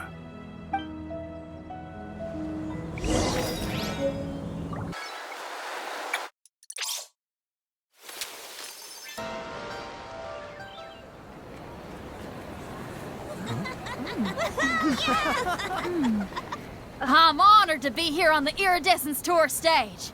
All right, without further ado, I'm Xinyan, this is Hutao, and this is a little something called... The Blaze Lilies!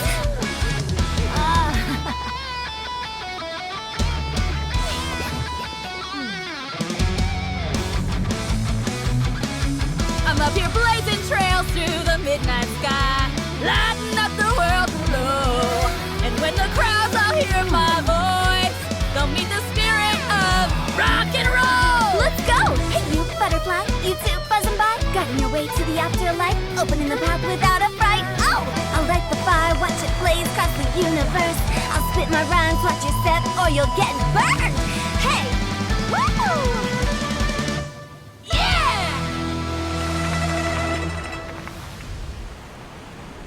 Does anyone have any plans tomorrow? With another year behind us, I think we deserve a celebration of our own. My treat. Interested? The Tianquan footing the bill? I can't miss out on that.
May the year ahead be a blessed one.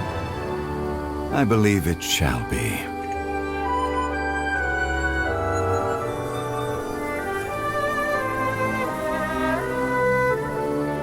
Master, the Xiao Lanterns, Ha! Elementary! One shall fashion for you a Xiao Lantern the likes of which the world has never seen. And you must take it to Liyue Harbor to display its magnificence for all.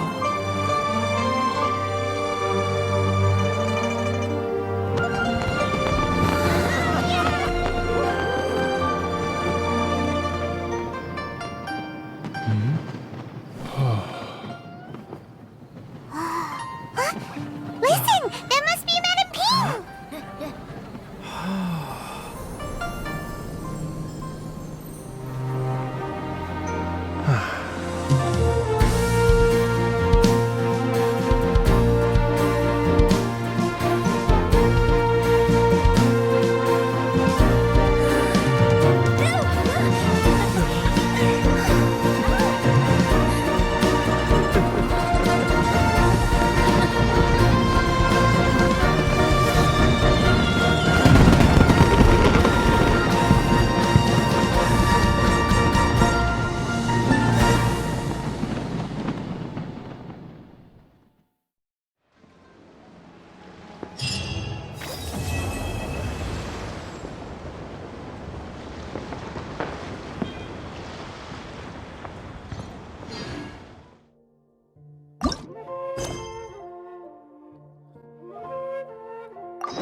Traveler, hurry! It's almost time for us to join Hotel for dinner!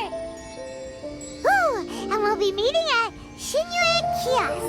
It's the place with a really long wait list. As expected of the parlor director, always so generous! Come on, let's go!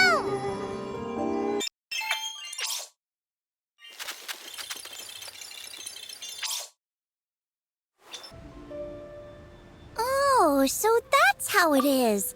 Thanks for the suggestions, Mr. Zhongli. I have them all noted down. I've long heard that your knowledge encompasses all things old and new, Mr. Zhongli, but I never knew that you were well versed in the art of cooking, too. It is truly an honor to make your acquaintance. No need for formalities. I too feel humbled to be in the company of such talented young people. There are many things I could learn from you. Oh, you flatter us. If it's possible, may I trouble you to provide a few words of guidance for my practices in exorcism? Exorcism? I can't say I'm an expert in the field, but if you don't mind, we could start by discussing... Whoa, there's so many people here! All we knew was that Hotel invited Zhongli over. Paimon never thought we'd be meeting so many old friends! Happy Lantern Ride, everyone! Likewise. Please take a seat.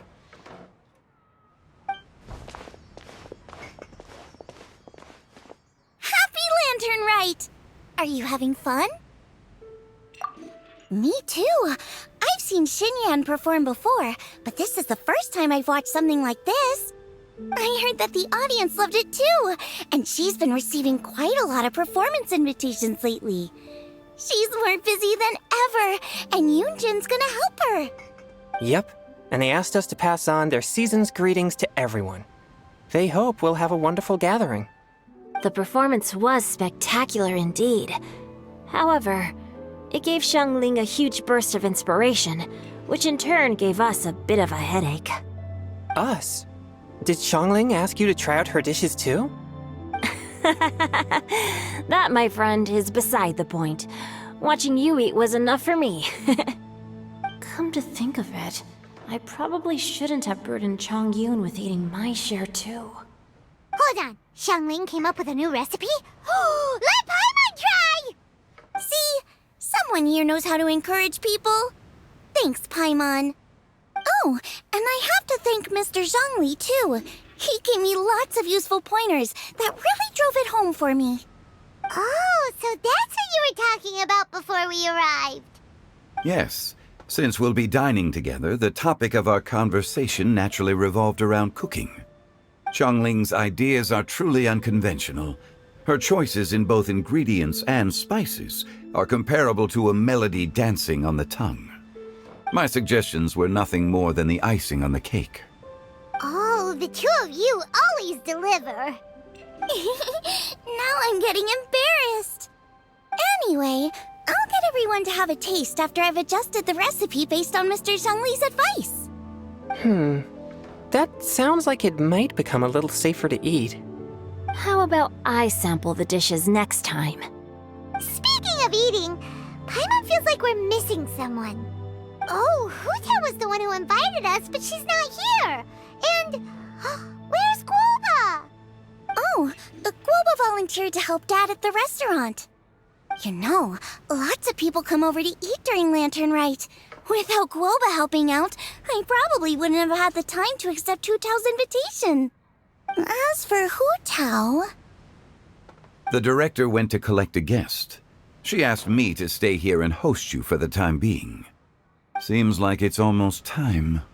Huh? Hu Tao went to fetch someone in person? Oh, that must mean they are super important. Could it be... Kuching? Ningguang? Or Captain Beidou? She didn't clarify. And as her subordinate, I couldn't just pry into the details, could I? Ta-da! We're here! Oh, we're not late to the party, right? Right? Good thing the Conqueror of Demons and I are both as swift as the wind. And whoosh, we made it just in time. Oh. I see.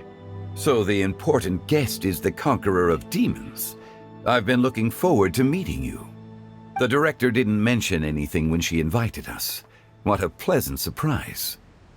Gathered here with us tonight are not only young and accomplished individuals, but also the protector of Liyue's peace, Adeptus Alatus. To convene here with all of you is indeed a great honor.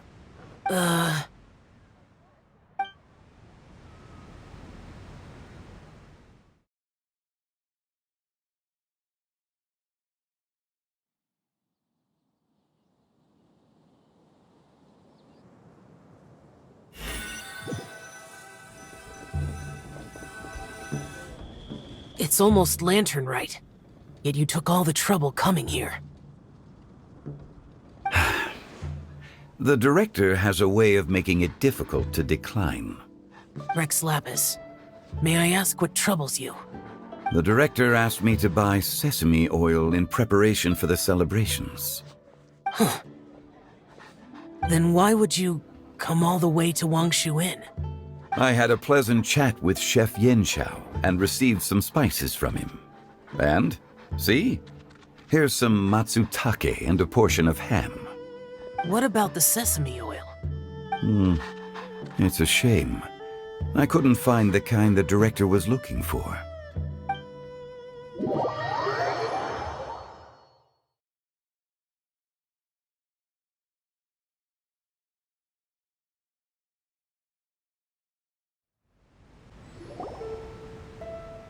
I'm sure you're exaggerating, Zhang... Sir. There he goes again. Enough with the pleasantries. Go let our guests take a seat. Everyone here today is well known in their own field and has probably heard about one another to some extent. Some of us are even old acquaintances, so there's no need to be this formal. I heard that the Conqueror of Demons and the Traveler are pretty close, no? Great. You two sit together. You should take a seat too, Director. Oh? Finally remembered me?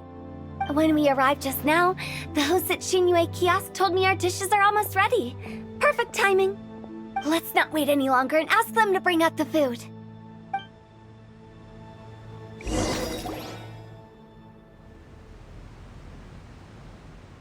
Paimon would have never guessed the person who Tao went to fetch was Xiao.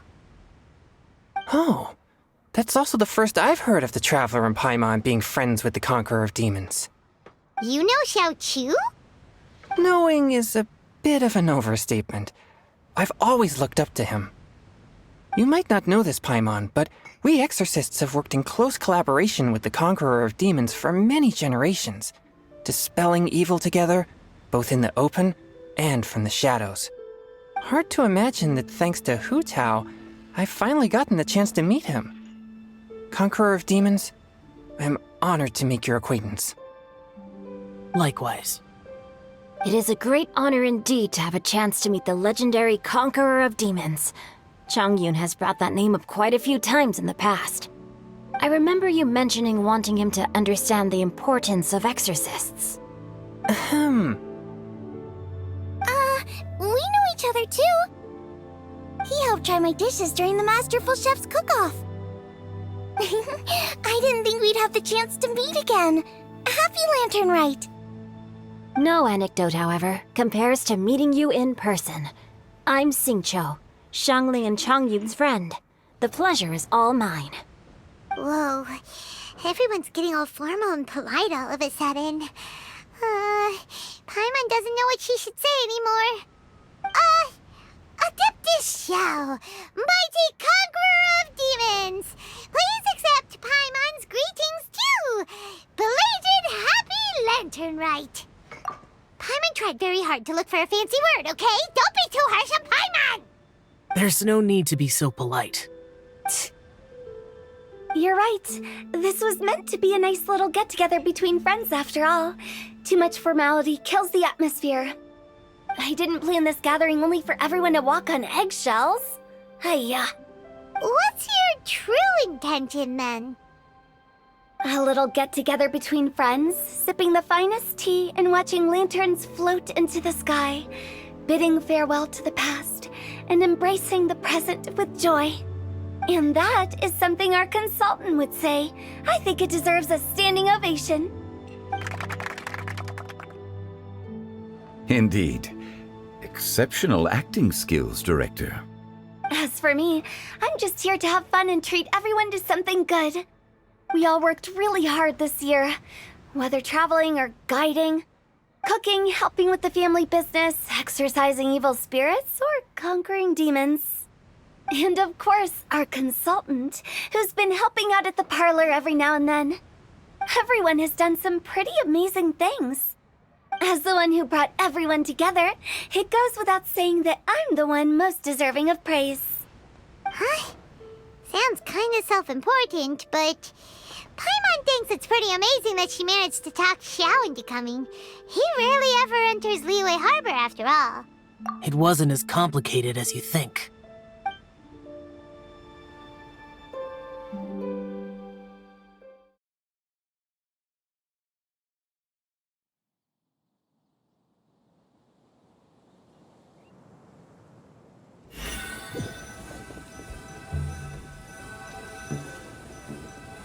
Okay, gotcha. Thanks, boss lady. It's not boss lady, just boss. And there she goes. What a lively girl. Conqueror of Demons, Adeptus Xiao. Guardian of Wangshu Inn, hero of Dihua Marsh. I know you're there. Quiet. Do not disturb the peace. Sorry, but you wouldn't show up if I didn't yell your name, would you? I know you. You're the 77th director of Wangsheng Funeral Parlor. Is there something you need?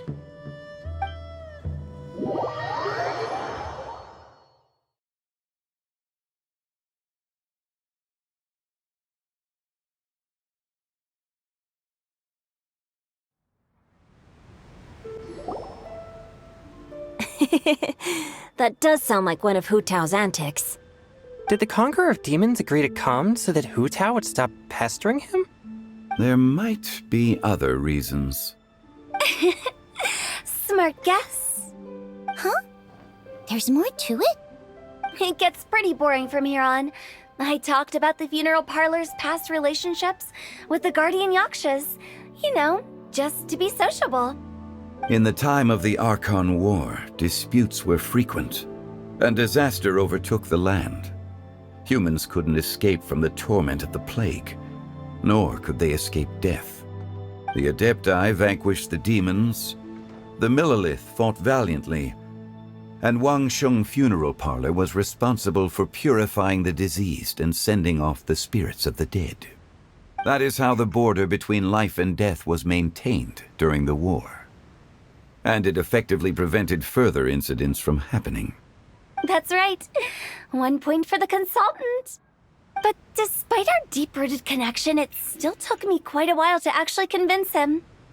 You know him pretty well, huh? This matter is out of my control, so I need to be cautious. True, but I've kept that in mind too. That's why everyone here today is in one way or another acquainted with elemental power. Besides, it'll only be for a short while as we dine together. There won't be any lasting consequences. But I didn't expect there to be so many people. There's no need to worry, Conqueror of Demons. We're not feeling anything unusual so far. Our young exorcist over here is protected by his pure yang energy, so he's probably the most resilient. That's not the same. And did you just toss your carrots into my bowl? Hey, don't look away! Huh? What? I'm siding with Chongyun. I saw that too. You're lucky Guoba isn't here today. He hates seeing people being picky with their food. If he'd seen that, he'd definitely make you eat all your carrots. Huh? Guoba would do that? Is he that uncompromising? But now that I think of it, Xiangling told me that Guoba used to be the stove god. It sounds like you've heard the rumors. I'm doing fine. Not long ago, before Lantern Rite, I met an old friend. Thanks to his help, things have been a lot more stable than before. You should know him. He's... Seeds of story, brought by the wind. And cultivated by time. Did Paima just unconsciously complete that saying? That voice. Could it be? If I'm not mistaken, there's someone knocking at the door. Don't just sit there, Zhongli. Go welcome our guest in. No such need. I'm coming in.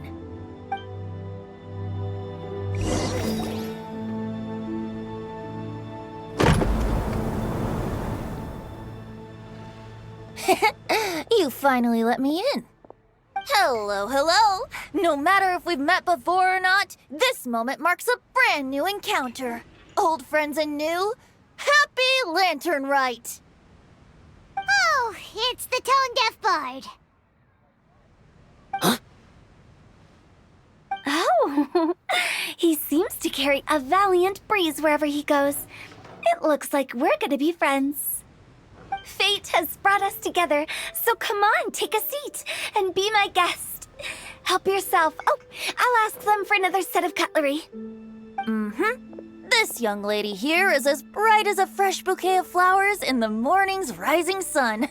She no doubt is the one with the most authority here. Whoa, these dishes look amazing! Is it really okay for me to join in? All right, I'm digging in. Huh, it's you. Oh, isn't this Genyu? Genyu? Yep.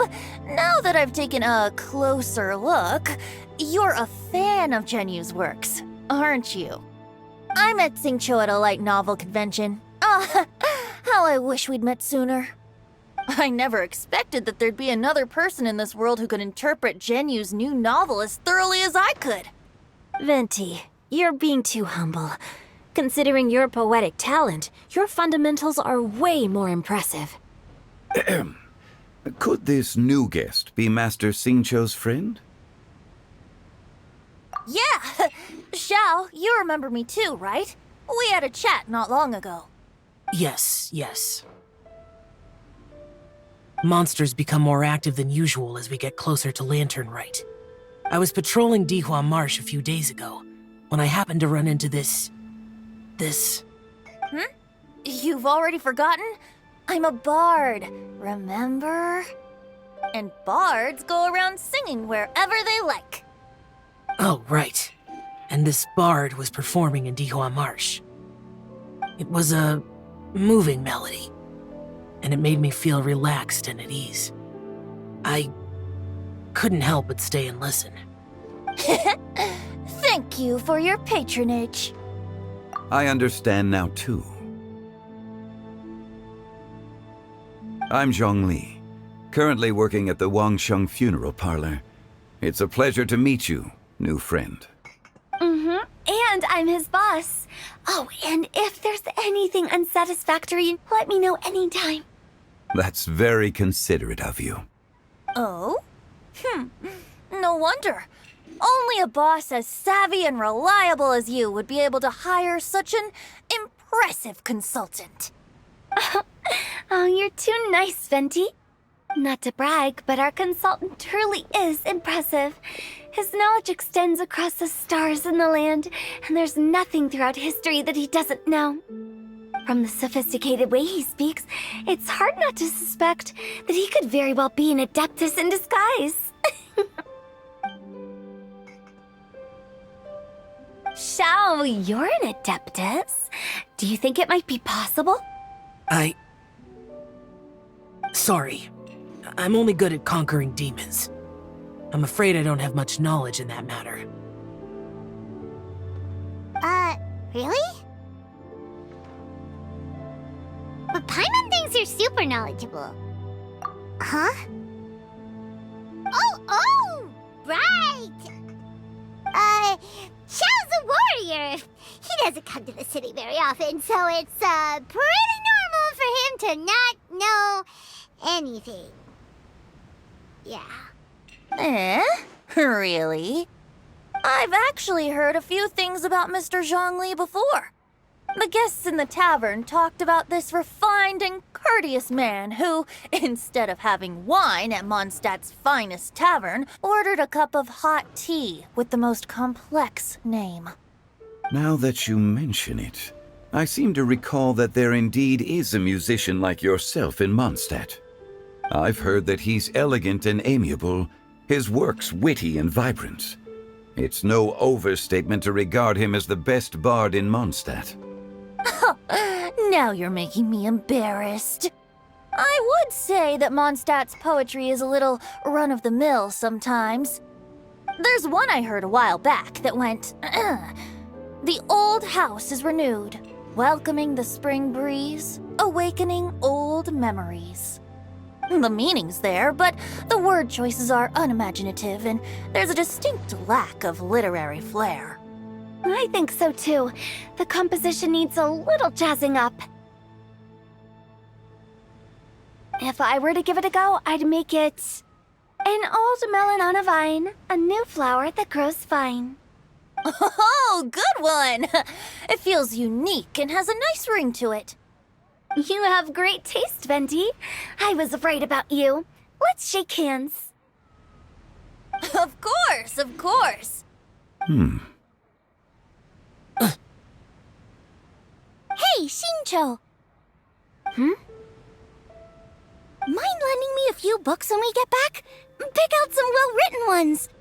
I don't know if it's my own lack of literary knowledge, but I couldn't tell the difference between those two.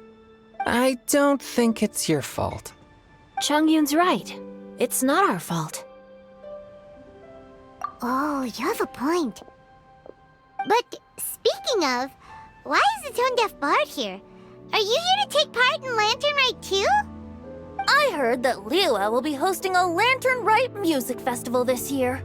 As a musician myself, how could I possibly resist the temptation to come take a look? Or listen. Getting to know other musical styles is essential to sparking inspiration, don't you think? As for the Fontaine friend who hosted the festival, I saw him near Stone Gate the other day. The Iridescence tour has finally been held successfully for once, so I had to congratulate him. Don't think anything of it. By the way, I was watching as you entered Shinyue Kiosk, but no one seemed to notice me. Should I say that it's because I'm an expert in hiding, or that a certain someone deliberately ignored the sound of the wind? Whenever Lantern Rite comes around, Liyue Harbor becomes bustling with activity. People are all busy watching the lanterns and strolling around the shops, and they might just go travel somewhere on a whim. It is rather difficult to predict another's whereabouts. The festival is in full swing and proceeding smoothly, and we're all gathered here with friends new and old. This is no doubt a wonderful occasion worth celebrating. To come together with all of you at the beginning of the year, one can't help but be filled with joy.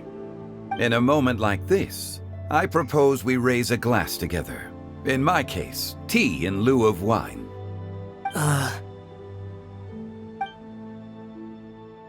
Very well said, Mr. Zhongli. That was exactly what I wanted to say. Now I'm getting a little self-conscious. I didn't cause you too much trouble barging in like that, did I? We usually drink wine during occasions like this over in Mondstadt, but since Mr. Zhongli insists on drinking tea, I'll give a toast with tea too. Everyone, thanks for the treat. You're welcome. As the host of this gathering, I hope everyone enjoys the food and drinks. May this year be better than the last. Considering that everyone may have other matters to attend to later, sticking to tea seems like a good idea. All of a sudden, they started proposing toasts. Should we? What's with the urgency? Sure. Have you two finished eating? It's always nice to have a breath of fresh air after a meal. Helps with digestion. Paimon will come too. Yeah? Okay then. Don't forget to come back.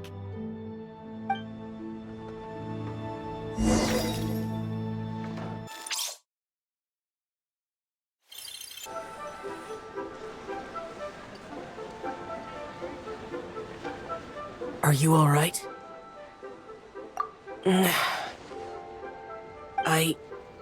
It's hard to describe. It's not that. There were those among the Adepti who loved gatherings and idle chit-chat. Sometimes they would call up a few others for a drink. Even I got dragged along to their gatherings many times. The Adepti all have their specialties, making most of them proud and arrogant. Everything they say is straight from the heart. It never gets too complicated. But this time... No. I didn't mean that. So you know his true identity. I'll get straight to the point then. The Animo Archon is a free spirit, and his temperament is as carefree as the music he plays on the flute. It's easy for a god like him to live in harmony with humans, and that's something I might never be able to do. That does sound like something you would say. No matter. I know my circumstances. Whenever I think of the ordinary conversations I've had with you, it feels strangely novel. Yes. The parlor director went out of her way with the invitation, so it was difficult to turn her down. I had made mental preparations before agreeing to come. She told me that all the guests today would be acquainted with elemental power, and I knew that you would be here. But I didn't expect the other guests to be... General Capisis always said that we should live in the present and enjoy every pleasant surprise. Perhaps that's what I should do with what I'm feeling now. But I think he meant designing clothes for those around him. The clothes were intricately designed, but inconvenient to wear. Brother Bosacius never tried to hide his distaste in front of him. Rex Lapis did like his designs and even collected quite a few. The outfit he wears now was also designed by General Capisis himself. I never saw him wear this during the war. I didn't expect him to start wearing it later. Oh, here you are. I'm not intruding, right? You're not. What is it? Hu Tao saw that everyone's done eating and asked the staff to bring out the desserts. Paimon got so anxious that you weren't back yet that she scarfed down her dessert without the usual slurping and munching. To be honest, I was kind of worried too. You looked a little restless just now, and I thought you weren't used to the food here and was planning to head back to Wangshu Inn for something Yanxiao made. You're worrying too much. Why would I? Anyway, let's head back. Please wait! There's another reason why I came looking for you. Here, take these. I brought them for you. Almond tofu? Yup. Since the Masterful Chef's competition, you could say that Yanxiao and I are not only competitors, but good friends as well. I visit him at Wangshu Inn sometimes to discuss our cooking. I heard him say that the esteemed guest on the roof loves nothing more than a good plate of almond tofu, so I learned a thing or two about the dish from him. I'll be honest, before Hu Tao invited everyone, she secretly came looking for me, told me about the guests she planned to invite, and asked me for some suggestions on what she should order. So I made a few servings of almond tofu for you guys in advance. Take them as a token of gratitude for your support. When I told Guoba that I was making these for you, he started eagerly running around the kitchen and helping a lot too. Thank you for the trouble. There was no need to... I'll take them. Thank you. And Guoba too. You're welcome. Oh, the almond tofu I made probably tastes and feels a little different from the type Yanxiao cooks. Please let me know if there's any improvements I should make. Okay. That's all. Alrighty, we should head back now. We can't keep Paimon waiting.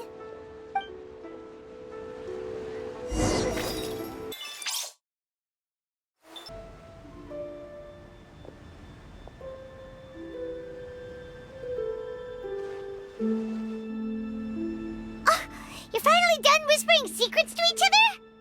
So much for promising Paimon you'll be back soon. How could you say that to Paimon? In that case, besides having no sense of time, Paimon will let you know what having no sense of fullness looks like. Your dessert is all Paimon's. Sorry to keep everyone waiting. No worries, we're all just chatting here. There's no serious business to take care of. Whether we're chatting outside or inside, it's all the same. Paimon's too busy eating to talk to you. But even though we're all well acquainted by now, I think this festive gathering deserves something ceremonious. Oh? Is this some local custom? Nope. This is something I made up so that good luck will be on our side, that's all. Spontaneity is the best choice to make here. Let's use this incense burner on the table. It's been lit for so long now that the incense is running out. I'll leave refilling and lighting the incense to the most distinguished guest among us all. Lighting the incense will signify continuous growth and prosperity in all our endeavors in the new year. I see. Perfect symbolism, as expected of Hu Tao. And speaking of the most distinguished guest here today, I'm sure we all agree that it's Mr. Zhongli. I'm not very familiar with the details of his past deeds, but chatting with him has been a real eye-opener, even for a bard who has traveled all across the world. If knowledge were a form of power, one could even say that you're a wielder of unlimited strength. But when it comes to having a way with words, the notable bard is certainly one cut above the rest. I just happen to have a good memory. It is such an unexceptional skill, yet you made it sound like an unparalleled talent. I am truly impressed. Since we all get to nominate someone...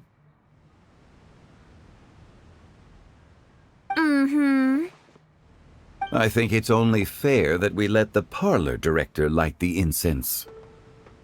Huh? That won't do. Don't flatter me just because I'm your boss.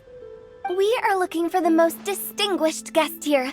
As the host, I shouldn't be involved in this discussion at all. Now that we've enjoyed this table full of delicacies, how about we let our one and only chef here do the honors? Is this really the way this works?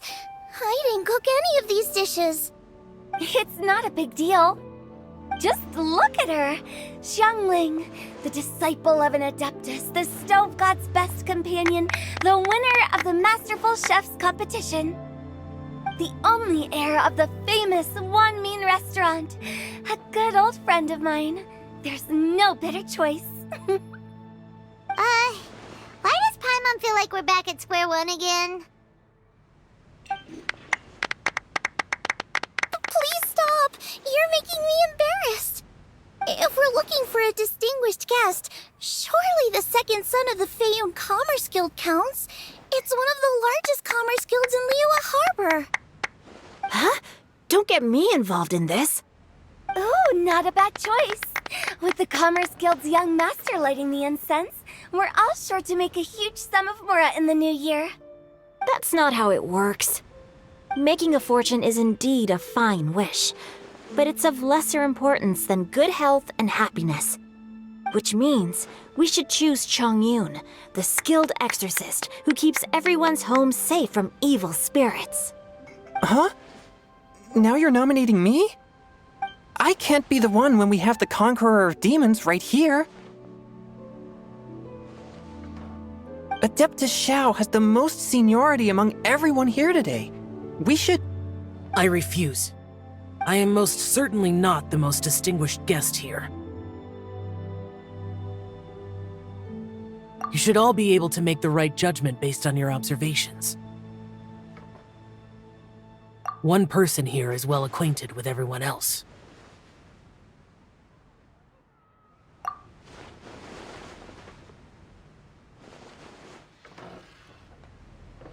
Oh, that's right!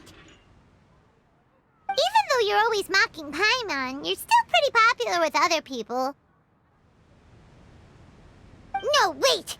Paimon said she wouldn't talk to you again. Huh? Who else is there? Huh? Huh? Does that mean Paimon's the most distinguished guest? Oh, well, that was unexpected! I agree. Paimon's just the one we need. Without a friend constantly by your side, a long journey would become dreadfully lonesome. But once you have someone there to brighten up the atmosphere, everything along the way will become lively and vibrant too. Ah. The traveler has traversed many nations and left behind a great deal of fascinating stories. But without Paimon, they would have become quite monotonous. Paimon plays an indispensable role in making your journey a happy and smooth one.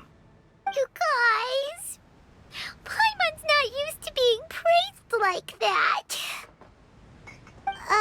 Those were genuine compliments, right? Thank you.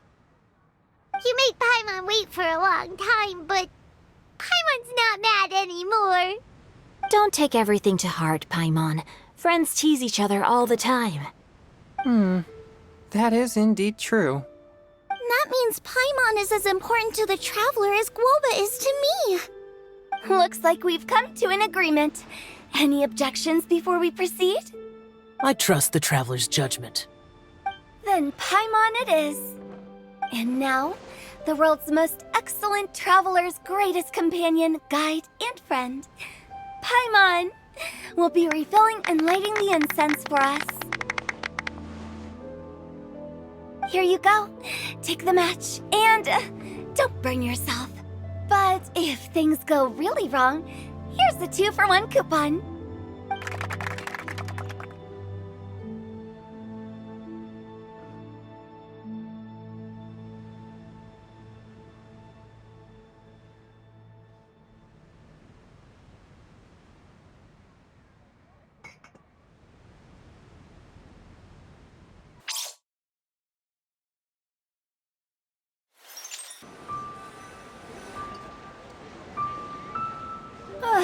It's getting late.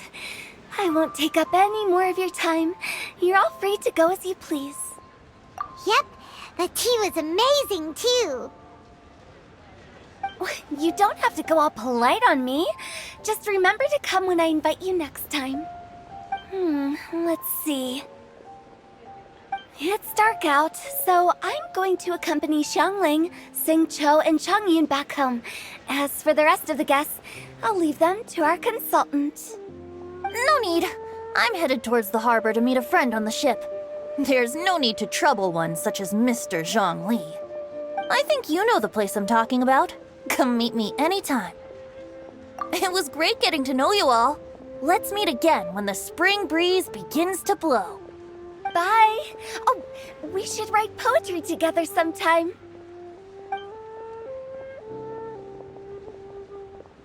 We'll catch you all later then. Don't forget to return to the parlor later. There's something I need you to do. Understood. See you later. Well then. Rex Lapis. Just Zhongli will do. I live as a mortal in Liu Harbor now. I am just one among many who begin work at sunrise and retire to rest at sundown. If we were to consider status and seniority as Zhongli, I should be respectfully referring to you as Adeptus Shao. Heaven forbid. I meant what I said. I heard that during the Lantern Rite Music Festival, you conferred with Streetward Rambler and Cloud Retainer. I take it as you've gained a lot more knowledge about the past? The same truth will sound different coming from different people. As more bear witness to a story, feelings and interpretations expand in variety too. I once had a pleasant chat about the past and present with a Sumeru scholar named Soraya, and learned a few things about her research topic. From the evidence she found and the conclusion she made, her area of research is already very close to the truth. But there are multiple sides to humans and gods alike. In the legends recorded by humans, some gods were depicted as arrogant and condescending, while others were kind and capable. But whether to me, Streetward Rambler, Cloud Retainer, or younger adepti such as Shao and Ganyu, those adepti and gods that may seem extraordinary to humans are something more akin to close companions. This was as true back then as it is right now. Just how Shao may seem unapproachable to most, but the Traveler has proved otherwise. So there's no need to dwell too much on certain things. Zhongli, what you're saying is... It looks like you understood what I meant. Ah. The director asked me to accompany you on your return, but I don't think you'll need my protection. I'll be taking a walk around and admiring the night scenery. After that, it'll be time for me to go back and meet up with the director. Goodbye for now. Bye, Zhongli. Everyone's gone now. Paimon always feels a little empty inside when a lively celebration ends. But at least you always stay by Paimon's side. No. Paimon got it mixed up. Paimon, the best and most distinguished travel guide, will always stay by your side, Traveler. Good that you're aware of that. Shao, is there anything else you want to do? We could take you on a tour of Liyue Harbor. No need. I've stayed here for much longer than I had expected. The city lights are a fine sight, but it's time for me to leave. The events of today occurred so abruptly. I appreciate your kindness. Okay. I'll see you next time then.